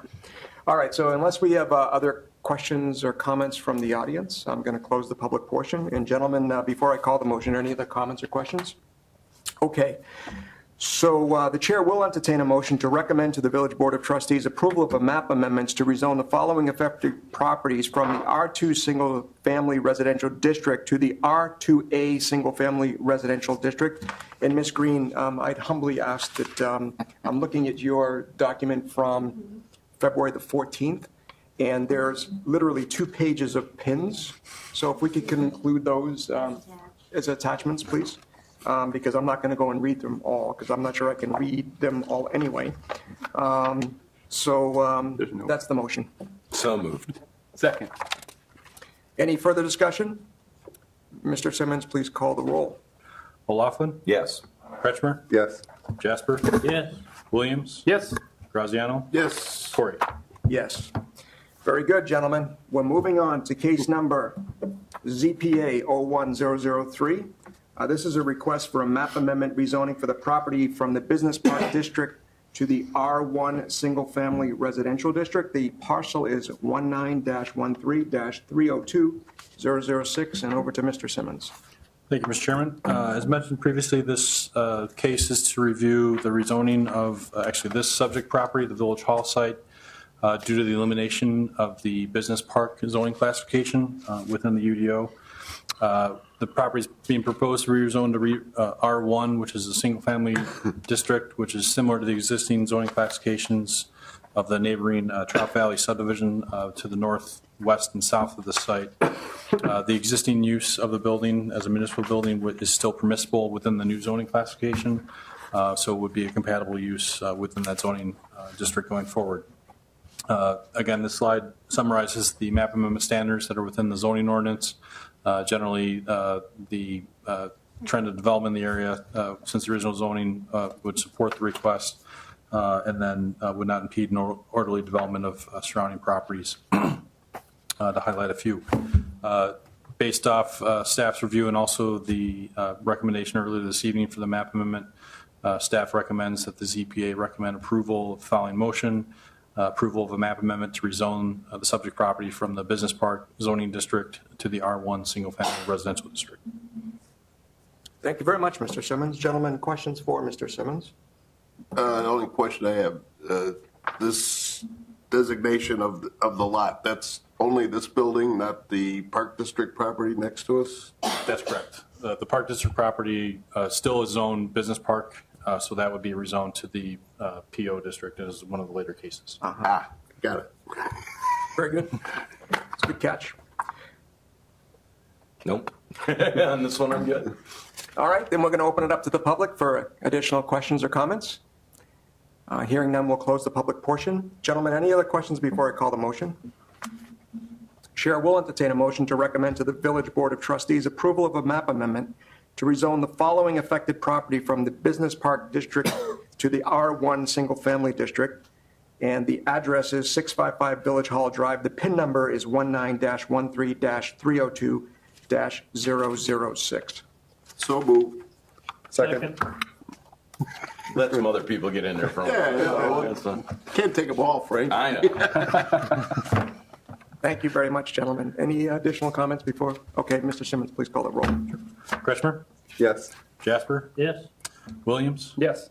Graziano? Yes. O'Laughlin? Yes. Corey? Yes. Look at us, gentlemen. We are now into item number, it appears to be 7, and I'm going to call ZPA case 01004. This is another continued case. This is a map amendment rezoning the property from Business District, Park District to BP4 Neighborhood Convenience Business District to the R3 Family Residential District. The parcels involved are 19-12-177-009 and 19-12-301-047. And over to you, Mr. Simmons. Thank you, Mr. Chairman. As mentioned previously, these two parcels that are proposed to be rezoned are being rezoned due to the elimination of both the B4 and the BP districts within the proposed Unified Development Ordinance. Both properties currently have senior-related uses on them. The Three Oaks Assisted Living Facility is one of the parcels in the corner of Silver Lake Road and Three Oaks Road. That property is currently zoned B4. Again, proposed to be rezoned to R3 as part of this amendment. And then the Cary Senior Living Facility, which is currently constructed or under construction behind the Cary Square Shopping Center, is zoned Business Park, currently proposed to rezone to R3. Both uses or future uses of those properties would be compliant with the proposed R3 zoning designation. Again, the map amendment standards within the ordinance would apply for this case. Staff would recommend, based off the UDO discussion and also the map amendment discussed earlier this evening, that the ZPA recommend approval of a map amendment to rezone the subject properties from the Business Park District to the B3 fringe business zoning districts to the R3 multifamily residential district. Thank you, Mr. Simmons. Gentlemen, questions for Mr. Simmons? These are all rather straightforward. Yeah, just I think Brian said the B3, it's actually B4 Neighborhood Convenience Business District. Correct. You're correct. That's a typo on my part. Thank you. Good catch, Mr. Graziano. Anything else, gentlemen? We'll open it up to the public for additional comment. Hearing none, we'll close the public comment. The chair will entertain a motion to recommend to the Village Board of Trustees approval of a map amendment to rezone the following affected property from BP Business Park District and BP4 Neighborhood Convenience District to the R3 Multifamily Residential District. So moved. Second. And just for Ms. Green, there are two PIN numbers associated with that. If we can just include those, please. Thank you very much. So, sorry, who's the first and second? First, second. Gotcha. I was Dressing it up. Yeah. Jasper stuck one in on you. Sorry, you're used to a Laughlin Graziano. Yeah, exactly. We're trying to shake you up a little bit. All right. So unless there's any other questions, Mr. Simmons, please call the roll. Jasper? Yes. Williams? Yes. Graziano? Yes. O'Laughlin? Yes. Kretschmer? Yes. Corey? Yes. All right, ladies and gentlemen, we're now moving on to case number 5. This is also continued. That'd be 9. I'm sorry, I'm looking at the actual case number for the ZPA number. Oh. It is item number 9 on the agenda, and the village case is 19-ZPA-01005, continued from February the 14th, Village of Cary map amendment rezoning to property from Business Park District to BP3 Fringe District and A1 Agricultural District to the BP Shopping Center District. There's multiple parcels. And over to you, Mr. Simmons. Thank you, Mr. Chairman. The two areas that are proposed to be rezoned to the B2 district are highlighted in this slide. This is one of the not one of the primary 3 changes that I mentioned before. This is a couple of minor updates that are proposed to the code. Would be rezoning the CVS parcels as part of the Miller subdivision, the corner of Main Street and Route 14. Those properties currently are zoned B3 Fringe Business District, but would be rezoned to the B2 district, which is consistent with zoning of other commercial properties in the area, both to the east and the south. But then also looking at property along Route 31, specifically the Cary Farm property, which is currently zoned BP under the existing annexation agreement for that parcel.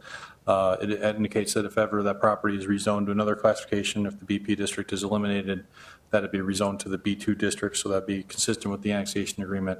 But the other parcel, which are currently zoned A1, are the Meyer-owned parcels along Route 31 frontage, so those parcels would be retained by Meyer following the dedication of the the gravel pit area to the village, and those would be rezoned to the business to B2 district, consistent with other properties along the Route 31 corridor.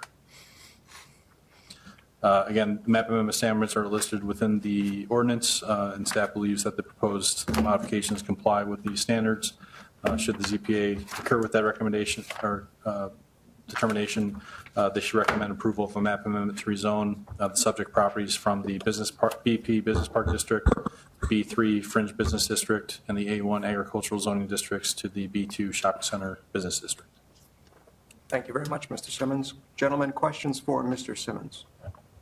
Just a question with regard to the Meyer property. This isn't the property that's been mined. This is just the parcels along Route 31? It was part of the site that was mined, but it was restored to commercial land. It's not part of the land that's going to be dedicated to the village. It's not part of that. Correct. Okay. But it was part of the mining operation. Okay. Any other questions, gentlemen? No? Okay, we'll open it up to the public. And hearing no comment, we're going to close the public portion. Gentlemen, before I call the motion, any other questions? Very good. The chair will entertain a motion to recommend to the Village Board of Trustees approval of a map amendment to rezone the following affected property from BP Business Park District, B3 Fringe Business District, and A1 Agricultural District to the BP Shopping Center District. B2. Thank you for the correction. And Ms. Green, again, there's multiple pins. It's part of the motion, but I just want to make sure that they get highlighted in here, and they typically do. So thank you. That's the motion, gentlemen. So move. Second. Thank you very much. Any additional questions? Mr. Simmons, please call the roll. Williams? Yes. Graziano? Yes. O'Laughlin? Yes. Kretschmer? Yes. Jasper? Yes. Corey? Yes.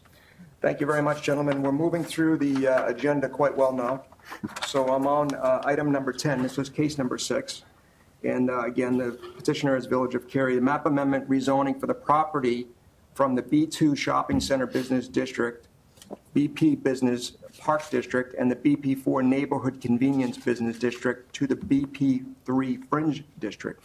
And once again, there are multiple parcels. And over to you, Mr. Simmons. Thank you, Mr. Chairman. As mentioned, several properties are proposed to be rezoned to the B3 district.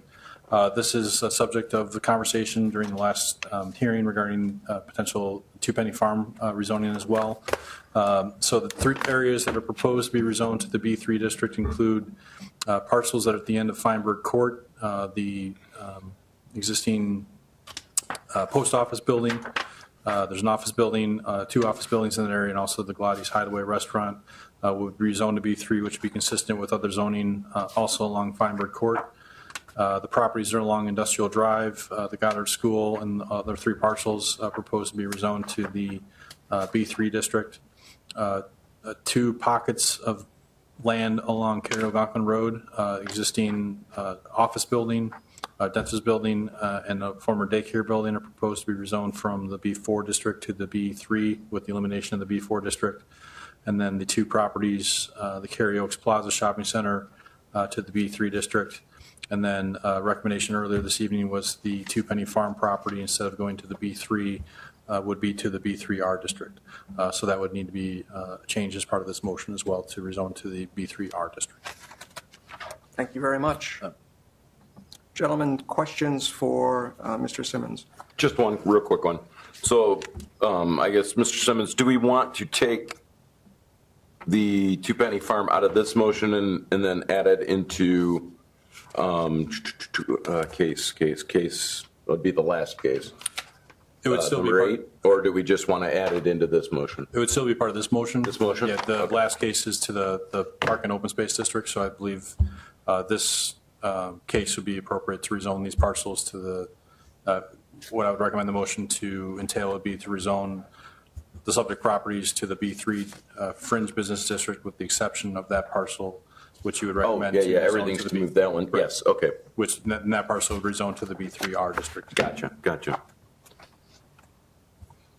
You're right. The last one is moving everything out to the PO district. So we've got 2 Penny in here, and I'll call it in the motion for the B3R, and then was the other one going to be BP3? B3. B3, so that's still the recommendation. That's So still okay. correct. So the recommendation. It's only this. The recommendation in the staff report would remain with the exception of the Two Penny Farm, changing that to B3R. Roger. Okay. Gentlemen, before I turn it over to the public, any additional comments? Okay. We'll open it up to the public once again. Mr. Kaplan. I'm sorry, I'm going to make one more valiant effort. Bruce Kaplan, 312 Bell Drive, one more valiant effort on behalf of the Parkway Bank, who owns this piece on Industrial Drive that you want to zone from BP to B3, which is what we're talking about here. Am I right? Yep. To reconsider, moving that into the next category where you got properties you're going to be zoning from BP to M, and that's really what I'd like to see happen. And that M manufacturing district, Mr. Kaplan, if I'm recalling your comments correctly, would be right behind the Goddard School, where the kindergarten is? Right behind the Goddard School, but adjacent to about 50 other M properties that are to the west, But to not the east. but not right next to them. Well, yeah, actually right next to them. I mean, the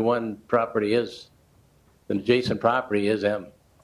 The adjacent property that's going to the east is M. Correct. Across Reuben, there's Reuben Lane that's there, but yes, it would be adjacent to the manufacturing district, yes. Yeah, so I was hoping not to have to go to the Parkway Bank tomorrow and telling them that their property is going to get rezoned B3 unless they go to the village board and plead their case. So that's all I'm just asking again, to reconsider that. Thank you very much, Mr. Kaplan. Anyone else like to speak? Okay, we're going to close that portion of the meeting. Any other comments, gentlemen, on this? So the question is, the two lots due east of Goddard. Right behind it. Behind Goddard. Due south of Goddard. It's actually east. Oh, it is that east. I'm sorry. East. Yeah. So Goddard has the corner, has the first lot. Correct. Goddard is in the corner. And then the two lots going directly east. So this is one lot here, which is Mr. Kaplan's client, is this property, the one property here. So it's one lot. Correct. The village owns these two parcels on the south side that are. But that's the retention pond. One of them is, yes. This area here, the parcel to the east is the retention pond. The parcel to the west is developable. But now,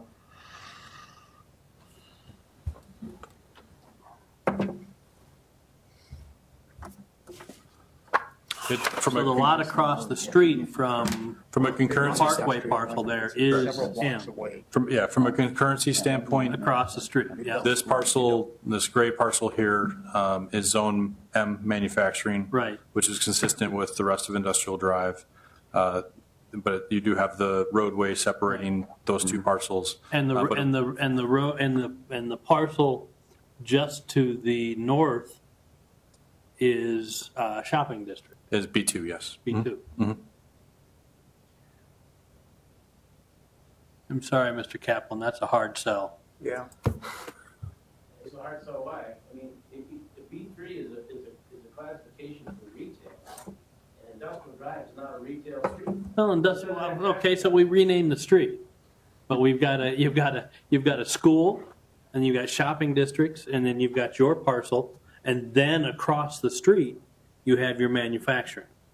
It's a little bit away too. So it's a little bit away. All right, gentlemen, I know it's getting later in the evening, and I want to say thank you, Mr. Kaplan, for your comments. You can tell the bankers your comments were well heard, and they can relay it on video. So, gentlemen, any other give it a thought and a try. Questions on this particular request? No. Gentlemen on the side. Okay.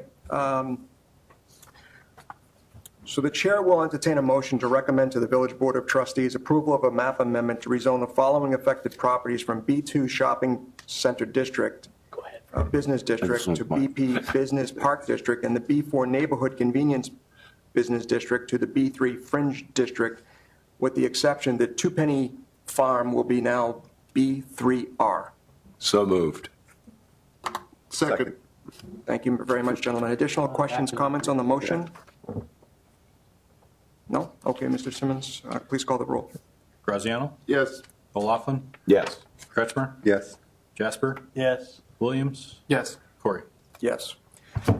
Okay, gentlemen, we're moving through this quite briskly now, and we're looking at case number ZPA 01007. Once again, Village of Cary, map amendment rezoning for the property from BP Business District to the M Limited Manufacturing District. And once again, we have multiple parcels involved. And over to you, Mr. Simmons. Thank you, Mr. Chairman. This request is specifically towards the Stryker-owned properties. There are multiple parcels involved, but it specifically is one property owner.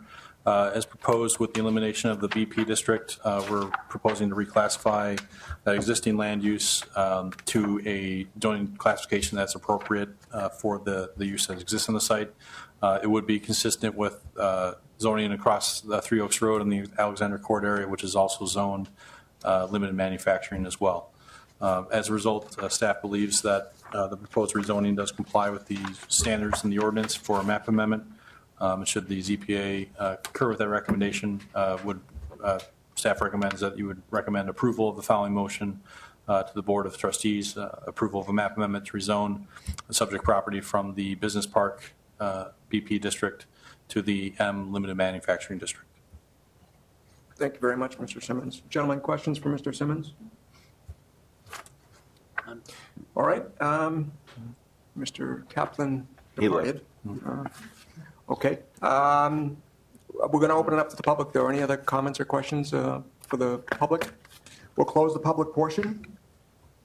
Unless there's any questions, I'm going to call this case. The chair will entertain a motion to recommend to the Village Board of Trustees approval of a map amendment to rezone the following affected property from the BP Business Park District to the M Limited Manufacturing District. There are multiple pins, Ms. Green, once again, that are associated with this motion. So move. Second. Thank you very much, gentlemen. Additional questions, comments? Mr. Simmons, would you please call the roll? O'Loughlin? Yes. Kretschmer? Yes. Jasper? Yes. Williams? Yes. Graziano? Yes. Corey? Yes. So once again, Mr. Simmons' favorable recommendation. And ladies and gentlemen, we are now on our last case. Yay! So this is Village Case Number ZPA 01008, once again, Village of Cary. Map amendment rezoning for the property from the E1 single family, R1 single family, R2 single family, R3 multifamily, A1 agricultural, B3 fringe business, BP Park Business District, Park District 3, and open space, also known as PO3, and Park District 04 and Open Space 4 zoning districts for the Park and Open Space District. Multiple parcels involved. It's a mouthful. Yeah, it is. A lot of people. As mentioned during the UDO process, this proposal is to rezone all the existing parks and open space areas within the Village of Cary to a new single park and open space district. Back in 2011, the village adopted 4 zoning districts, 4 park and open space areas. Only 3 parks have been rezoned into those districts, either the PO4 or the PO3 district. This would rezone existing parks within the village and also that are owned by the Park District, land that's owned by the, or potentially owned by the Village of Cary and the Meyer mine property when that is dedicated to the village. And also the Conservation District properties on both the north and south ends of town. Parks that are currently within residential areas, example, Jamesway Park or Hampton Park would also be rezoned to the PO district, which will allow the existing park uses to continue on those sites. Should essentially what this district does is retains those areas as parks and open spaces. If the Park District ever were to sell, or one of those entities ever were to sell those properties, they would need to go through a zoning process to rezone them for, if they sell them to a developer, so the public around those properties would be notified of those reclassifications. Also, the district would allow certain recreational uses by right, which are more passive recreational type uses, more intense indoor uses like aquatic centers or those types of facilities would require potentially zoning approvals depending on what type of sites they're situated on. So as proposed, staff believes that the proposed modifications to the PO districts will comply with the map amendment standards as presented on the slide. Should the zoning board concur with that analysis, they should recommend approval of a map amendment to rezone the subject properties from the E1 single-family district, R1 single-family district, R2 single-family district, R3 multifamily, A1 agricultural, B3 fringe business district, BP business park district, the PO3 and the PO4 park and open space zoning districts to the new PO park and open space district. It is a mouthful. It is. All right, so you can educate me, Mr. Simmons, because I think you mentioned St. James Way? Jamesway Park, yes. Yeah, is that where the church is located? No. Jamesway Park is just a park that's in the middle of residential subdivision on Jamesway Avenue. It's an area by the BP station? Is it no, this it's right here, right in the middle, right in the heart of town. James Way doesn't go all the way Right. through. It's kind of at the end of James. Jamesway's got multiple dead ends and the I'm two not dead ends. familiar with it. So it's the area that It's is my proposed to rezone granddaughter's art. favorite park. Yeah. All right. So probably smaller than the parcel of land that you own. Thank you. Is it really? Yes. And it's very small. It's a tiny little park. All right. Okay, so gentlemen, questions for Mr. Simmons? No.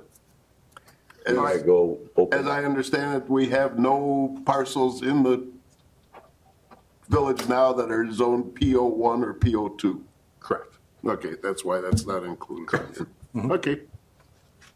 All right, we'll open it up. Mr. Jasper, do you have a question? No? Okay, we're going to open it up to public. And no one's going to address us here, so we're going to close the public portion. And gentlemen, before I call the motion, any additional comments or questions about this?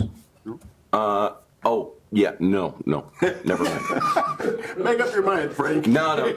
It was a question, but it went away. All right. I'll ask Brian later.